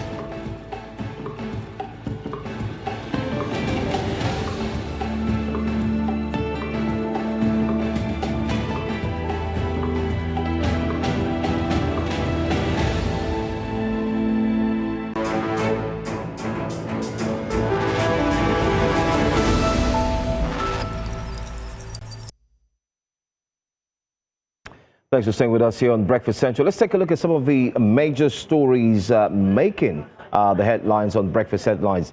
The federal government has begun another round of evacuations for Nigerians in South Africa as tensions rise ahead of an unofficial deadline issued by anti-immigrant groups for undocumented foreign nationals to leave the country. South African police have been deployed across major cities to prevent unrest as authorities monitor the situation. An Air Peace flight is expected to bring another batch of stranded Nigerians home from Johannesburg as the evacuation continues. President Bola Ahmed Tinubu says the exercise will continue until every Nigerian willing to return is safely repatriated. Government agencies including NEMA, the Nigeria Immigration Service, FAN, and NIDCOM are expected to receive the returnees in Lagos, where they will undergo documentation, health screening, and receive reintegration support. President Bola Tinubu has sworn in 2 commissioners of the Revenue Mobilization, Allocation and Fiscal Commission, alongside 6 federal commissioners of the National Population Commission. A ceremony took place on Monday at the Council Chamber of the State House in Abuja ahead of the Federal Executive Council meeting. Those inaugurated include Amina Ibrahim Gamawa and Abdullahi Mukhtar for the RMAFC, while 6 commissioners representing Ekiti, Zamfara, Kwara, Katsina, Jigawa and Sokoto joined the National Population Commission. Following the inauguration, the Federal Executive Council commenced deliberations on key government policies and programs expected to drive the administration's priorities. The Bank of Agriculture has officially commenced the nationwide distribution of high-yield viable seeds, crop protection products, and quality fertilizers to smallholder farmers under the Renewed Hope Smallholder Support and Value Chain Fund. The multi-billion naira agro-intervention program aims at directly empowering 2 million farmers across the Federation to aggressively stimulate localized crop production, lower food inflation, and buffer national food security. The ongoing rollout has already financed close to 200,000 farmers, with over 12 million bags of fertilizers and 46,000 metric tons of certified seeds being channeled through 20 specialized farmer aggregation networks across 20 states, with administrative leaders disclosing that more than 1/3 of the current beneficiaries are women, highlighting the federal government's policy toward inclusive agricultural development. The Lagos State Command of the Nigeria Security and Civil Defense Corps has arrested 7 suspects for allegedly vandalizing government infrastructure. Assets vandalized include armored and transformer cables, among others. The command spokesperson, Oluwaseun Aboluri, says investigations are ongoing and assured that the suspects will be charged to court upon conclusion of the exercise. You can largely see from the exhibits that these are part of the reasons a lot of us don't have electricity supply probably in our homes or business places when you have such vandalism occurring or have occurred at one time or the other. They were arrested at different times, different locations, and like I said, different cases were involved. I itemized the cases for vandalism of our critical national assets and infrastructure. Those who were involved in that has to do with those who vandalized armored cables, and they used these shuttle bus, popularly known as Korokwe, for these acts, and is also forming part of the exhibit, which will be tendered in court for prosecution and possible conviction through the instrumentality of the court. And like I also said, the 2 Togolese who were arrested deserted the Togolese army, and we have apprehended them, and due diligence will be taken. Further investigation will be taken. I will hand them over appropriately. This is my boss, and he called me for charter, and I went there. Immediately when we saw this thing, we refused to carry the cable, but they now tell us that we should see army here. Because when I see army, I was very convinced that no, they are not doing anything illegal. Okay, they carry army? Yes. There were 7 in number 2 army. They wore army uniform or what? Like they wear army uniform. I don't know nothing about this, my motto. Very tough situation there. Well, outside Nigeria, dozens of protesters have clashed with security forces in Senegal's capital, Dakar, as lawmakers debated proposed constitutional reforms. Police fired tear gas to disperse demonstrators attempting to march toward the National Assembly, where legislators were considering the constitutional amendment. Opposition groups say the reforms amount to a politically driven overhaul of the constitution, insisting the country's supreme law should not be altered to suit successive governments. The proposed amendment would strengthen the powers of the National Assembly and the Prime Minister while reducing those of the President, prompting President Bisoroy Diomaye Faye to call for a national referendum on the reforms.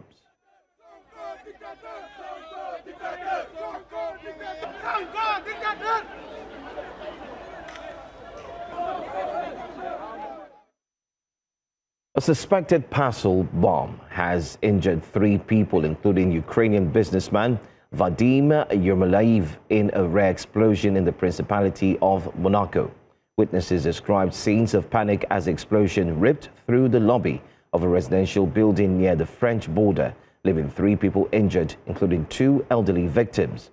Authorities say the improvised explosive device was packed with bolts and metal pellets. Surveillance footage reportedly shows a suspect fleeing towards neighboring France shortly after the blast.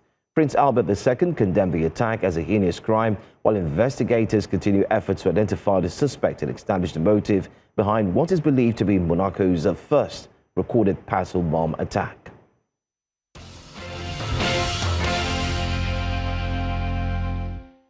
Welcome back. Time for us to look into the newspaper front pages and see what it's saying. But we have joining us this morning, publisher of the Niche newspaper, Mr. Ikeja. Thank you so much. And let me just state clearly, can you wait? Do you see what's going on here? Our viewers, remember when we started the show? My enemies were trying to set me up. But you see the way God works. Just, can you see the difference? You there, you texted Mr. Amechi, please sir, wear green. No. Do not disgrace me. No, I did not. Do not disgrace me. Don't let my enemies laugh over me. Can you see? Great, not great mind. Gifted, divine, intelligent mind. Come on now. Think on Also, there's a different difference. Excuse me, There's a sir. difference. Please wear green. God will not shame us. There's a difference.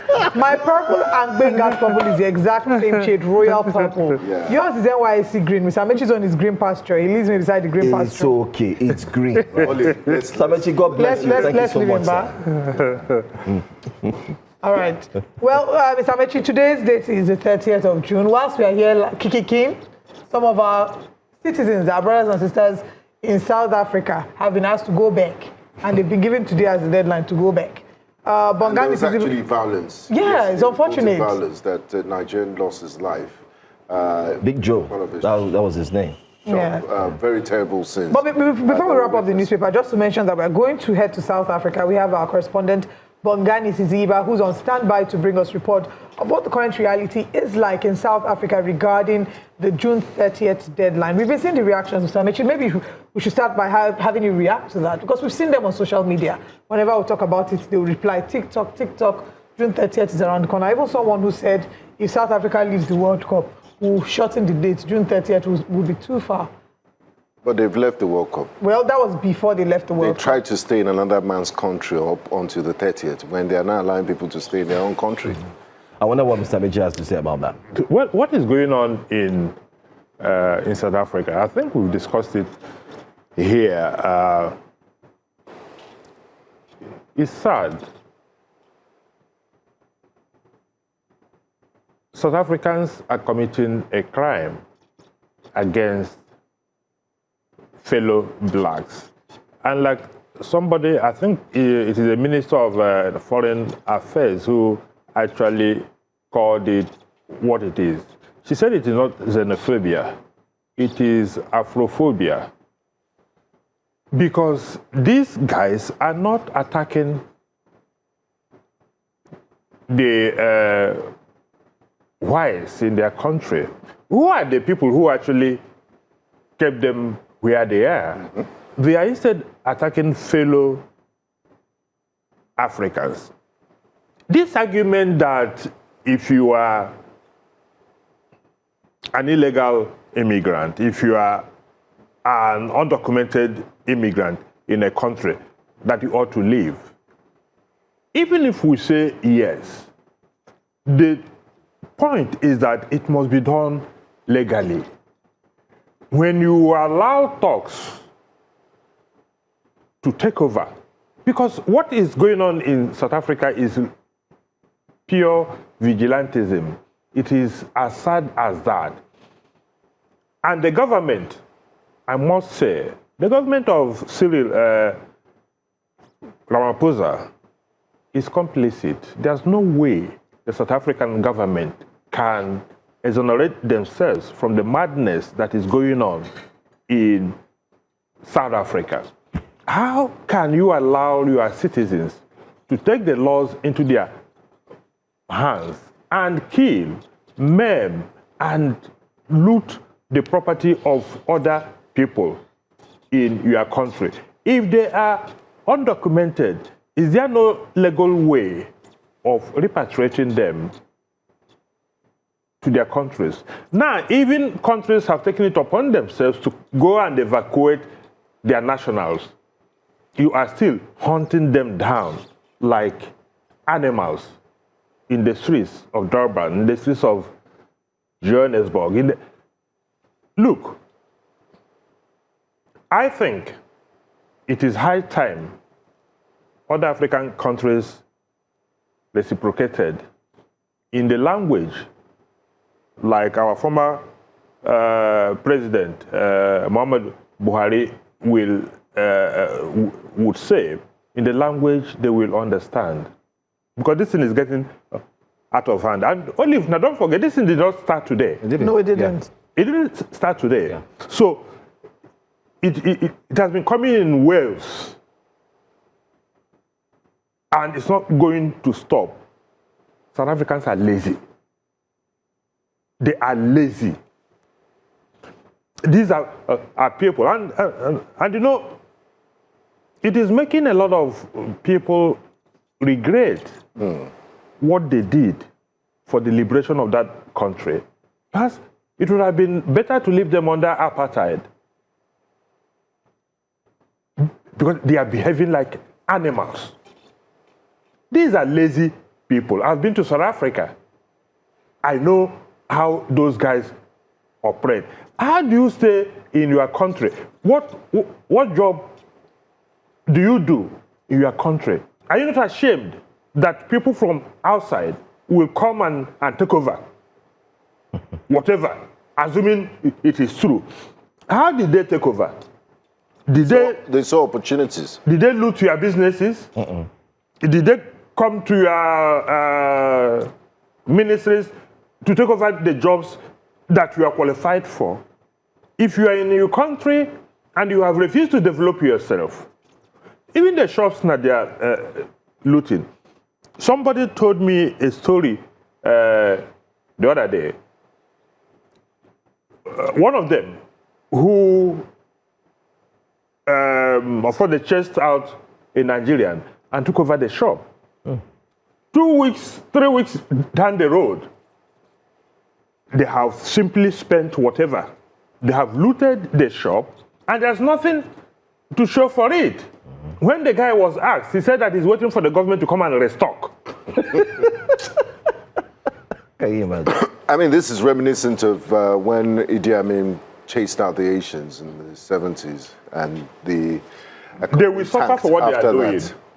They will suffer. Okay. They will suffer. While I'm not a fan of the looting, but I wanted to ask if there's an argument, if there's a sense to an argument that they're making in terms of the undocumented foreigners leaving.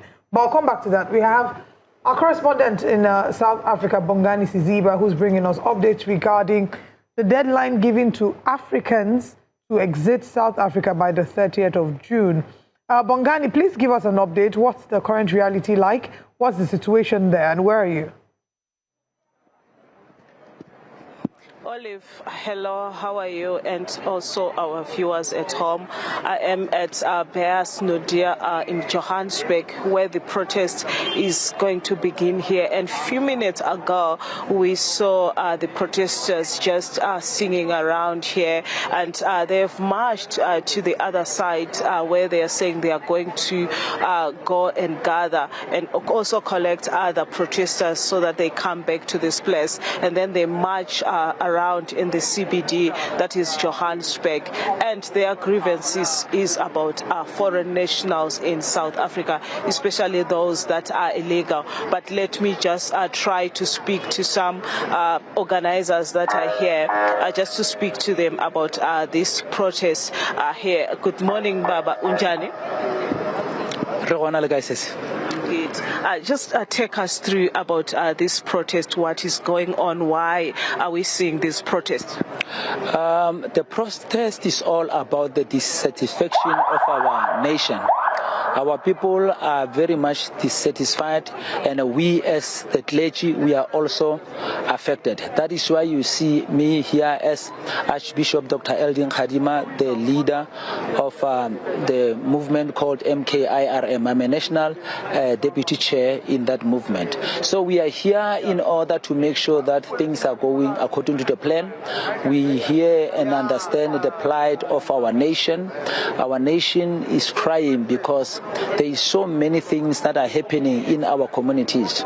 Our children are dying on drugs because of these illegal immigrants that are flocking in our country, and our people are not employed, are not working. Poverty is striking our communities. There is just a lot of things that are happening. Crime is uncontrollable in South Africa. So we want to say to our first citizen of the country, President Ramaphosa, that he must come down and listen and hear the cry of our nation. Many are the times when people were crying without taking an action, and now people have come up in order to be involved in this event, in this march, in order to make their voices to be heard. You know, our forerunner Desmond Tutu left us with this word. He said that in the midst of the predicament or the injustice happening like this, we cannot remain neutral. When you remain neutral, it means you are supporting the oppressor. And he further said that when the elephant has its foot on top of the tail of a mouse, the mouse will never appreciate that. We want to say to the government of national unity and to the first citizen of the country, President Ramaphosa, that you failed our nation, and we are not appreciating to see our people struggling like the way they are struggling. We understand the plight of our people as the Church of South Africa. I represent the Church of South Africa as Archbishop Dr. Eldin Khadima. We know what our people are going through. We know the pains that our people are going through. They cannot afford to live on 370. Crime is under control, is out of control, and things are just falling apart. We are asking the president, and we are asking even his cabinet, that they should look at this matter, because this is not good. You cannot prepare to fight your own in the midst of the problems like this. The children of this country, they have cried and complained about what is happening. Instead of attending to them, you prepare the vehicles of war, you sharpen the spears in order to attack them. So we are not appreciating that. Thank you so much. Thank you so much, sir. Let me just bring in also the spokesperson of Umkhonto weSizwe here in the Gauteng region. Mama Sawubona njani? Ngiyaphila njani? Ithi sitshintshe iza ngapha. Okay. Please, your name and surname, just introduce yourself. Igama uAndile wakachalwe, provincial spokesperson Jomo Busishilo Umkhonto weSizwe la eGauteng. Why are you here today? We are standing with South African citizens as Umkhonto weSizwe, as South African citizens and ama civic organization, March and March, are declaring that they are tired of immigration that is going on in the country. And today is the deadline for migrants. Those are documented to leave South Africa. There will be tomorrow. There will be day after tomorrow. What is going to happen after today?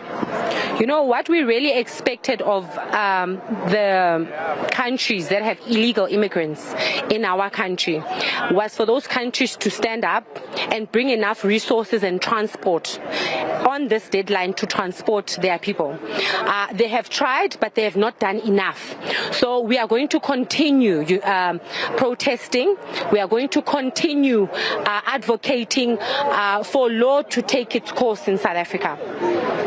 Do you think foreigners are the ones that are causing the economic challenges that we are seeing in South Africa? I won't say foreigners as a whole. What we are dealing with here is illegal immigrants. So the problem with illegal immigrants is, firstly, they're unaccounted for in the country. How do you budget and how do you plan for people that you don't know are in the country that are going to use hospitals and schools, you see? So, of course, they are going to burden the South African economy, and especially because where they are employed, they are not paying income tax, things like that. So what planning can the South African government do when they do not know how many people are in the country? Thank you.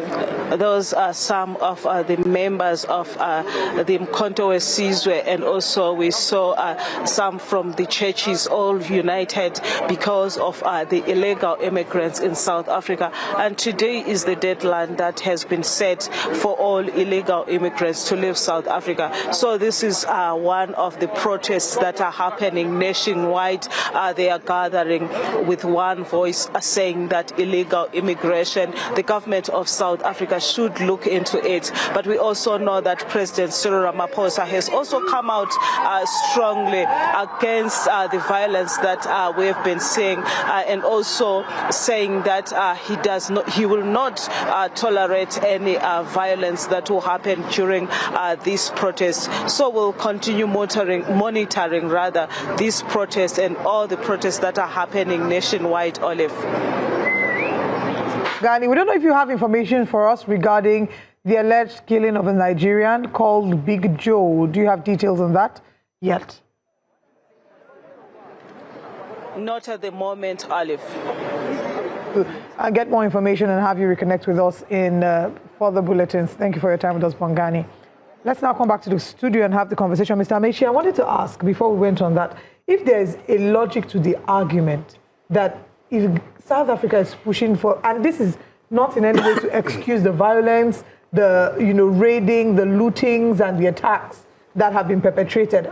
As we see in most cases when there's a protest, there are those extremists who will then come and turn it around for negative causes. But there are those who would argue that if you go back as far back as 1969, Ghana had the time to when they expelled all undocumented West Africans from their country. Nigeria had its own in the 1980s as well with Ghana Must Go. So is there an argument to say that the people are well within their rights to fight for their ability for their government to be able to share resources amongst themselves?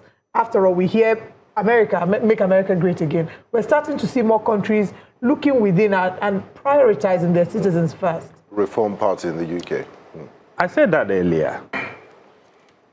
Look, there is nothing wrong in every country has its immigration laws. And if you violate the laws of a country, immigration-wise, you should leave. But there must be a method. There must be a process. There must be law and order. And law and order, South Africa is signatory to all the conventions, to all the protocols that govern the international system. You have a duty to protect people in your country. If they have contravened the laws, you deport them. You deport them. And there must be a process to that. When you outsource that responsibility to thugs who kill, maim, and loot businesses of other people, simply because there's nothing that says because you are an illegal immigrant, you must therefore die. Even when Donald Trump became high-handed, using ICE in U.S. The Supreme Court stepped in. The Supreme Court stepped in. There was outcry, even amongst Americans themselves, that this is un-American. If people contravene this sin, let them go. But you don't have the right to behave as animals, because that's how they are behaving. And resort to vigilantism. But let's look at another angle here. Olive raised the point earlier, Bob. Former vice president to Mandela, and then he became president of the Republic of South Africa, Thabo Mbeki, who happened to spend time, I beg your pardon, in exile in Nigeria, and he traveled undercover with Nigerian passports during apartheid, says there's a deliberate attempt to isolate the ANC and South Africa from the rest of the continent. These protests planned are not organic from the masses of our people. There's talks that, maybe it's the Israelis that are pushing it as a result of South Africa taking them to the ICJ for crimes against humanity in Gaza. So it's payback time and it's not organic. Does this argument hold water? I don't know what evidence Thabo Mbeki has, but one thing you cannot take away from Thabo Mbeki is that he is intelligent. he knows what the issues are. And when Thabo Mbeki says, I am an African, he means it. He means it. It carries a lot of weight. If indeed it is true that it is external forces like the Israelis that are doing this, they are doing that with South Africans. Exactly. They didn't come from Israel. Yeah. They are doing that with blacks. Cyril Ramaphosa is a high-ranking ANC member. So if he is there under his watch, he should take responsibility. And Cyril Ramaphosa is not saying anything. All that he's saying, sheer rhetorics. That he didn't give the deadlines. Because he has not done anything to stem this ugly tide that is painting, as Thabo Mbeki said, South Africa in very, very ugly colors. So, whether it is Israel that is doing this or Donald Trump, it behoves ANC operatives to say, this is not who we are. And enough is enough. This is not who we are. But instead of that, okay, you've seen the people that just now spoke now. The lady, MK woman, yes, Koto Siziwe, is the military wing of ANC. It used to be the military wing of the ANC, the spear of the nation, Nkonto we see, or whatever they call it. Yeah. So these are operatives, ANC operatives. I watched before I came here this morning. There was an ANC official that was also being interviewed on another television station. He is supporting what is going on. If you don't want undocumented immigrants in your country, fine and good, find a way of sending them away. Like you said, Ghana did it once, Nigeria also did it. Ghana must go. Ghana must go. But we didn't assault them. But you did not kill them. You did not assault them. You did not loot their businesses. What they are doing, I think the only African country that has been able to do this was Idi Amin in Uganda, when he chased away the Asians. But at the end of the day, I can assure you, the lot of the average South African black is not going to get any better. Because they are lazy.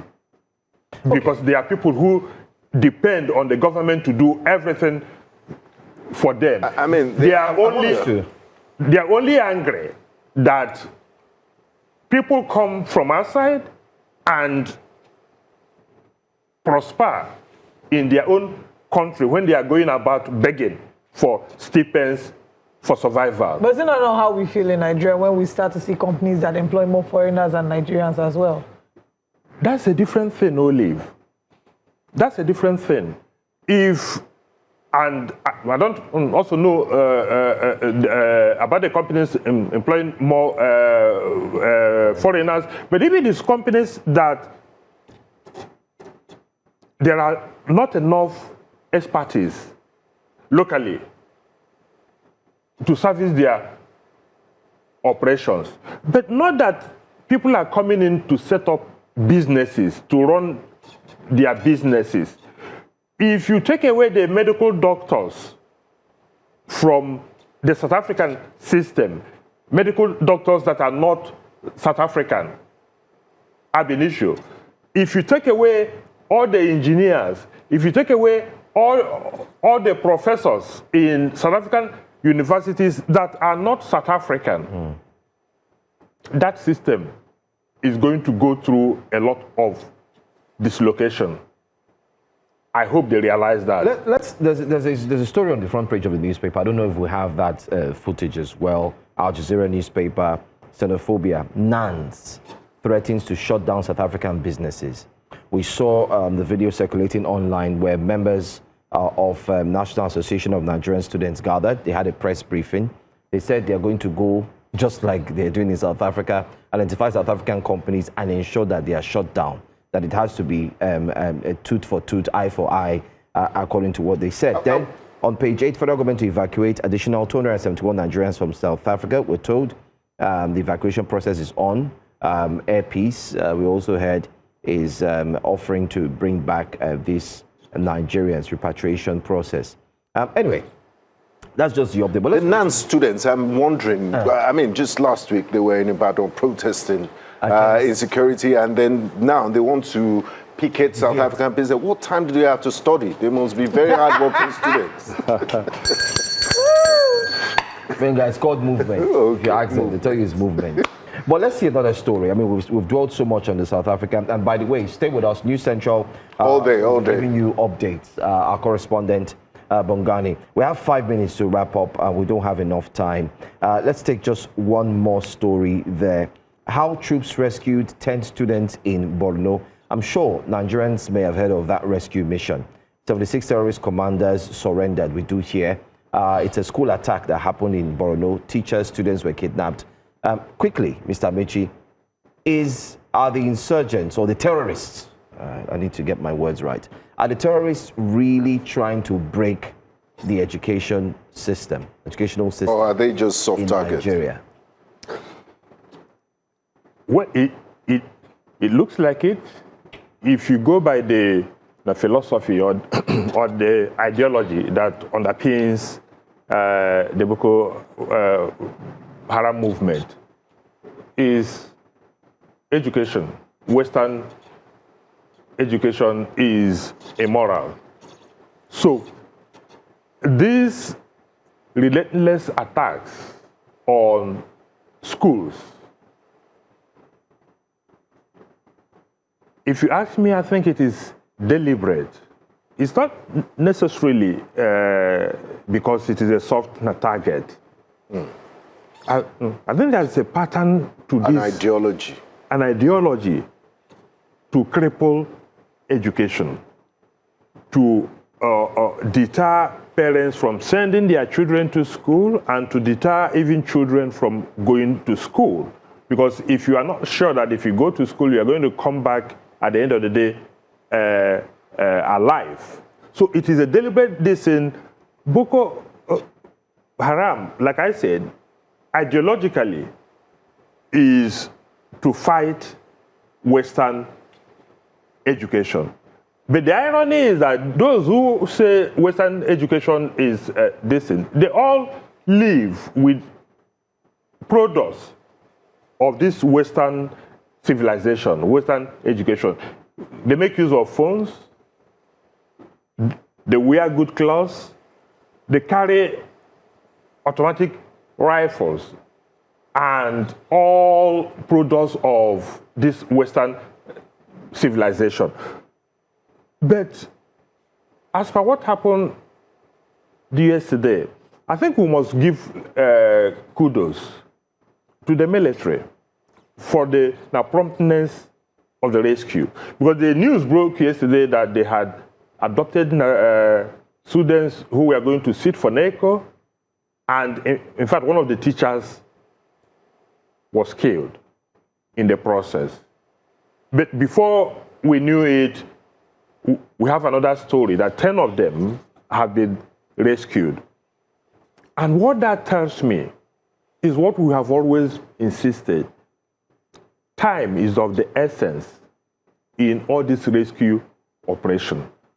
When you are on the heels of these terrorists, chasing them as they commit the atrocity, the likelihood of rescuing these people. But when you allow them 1 day, 2 days, it becomes extremely difficult to begin to locate them, because they must have gone from where that crime was committed, perhaps to other places. Who knows?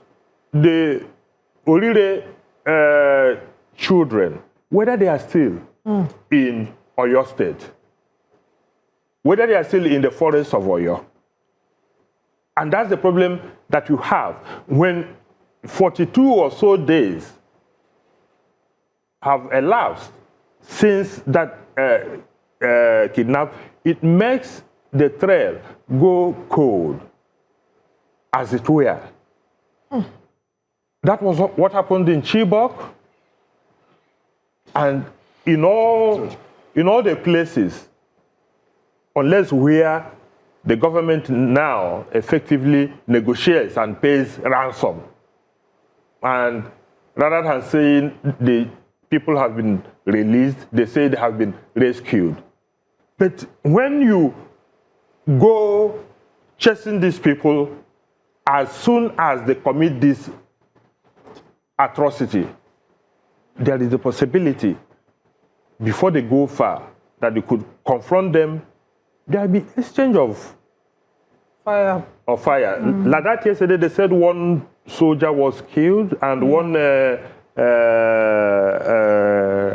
vigilante operative was also killed. But the good thing is that 10 of those that were adopted are now free. Kudos. Are now free. That's great news. We must say kudos to the Nigerian military, and we need more of that. Let's give them a bell. They deserve that. How come I never ring this bell? Thank you very much. We'll talk about it some other time. Okay, let's wrap things up and head out of the studio. We'll continue to bring you updates regarding it. Just to mention that we wholeheartedly condemn the attacks happening in South Africa. If it is important for every government to eject, whoever is an illegal migrant, but there are ways in which this must be done that will not in any way strip anyone of their dignity to life and dignity of the human person. Absolutely, and I'm quite shocked that it's the ANC and Mkotowe Sizwe, who were beneficiaries of anti-apartheid struggle, that are now leading the charge for anti-migrant discourse. Anyway, we have to head out. Jasiri is coming up next. Thank you, Mr. We will see you next month. Happy New Month in advance. Don't send me that. See you in July. I will block you. I must send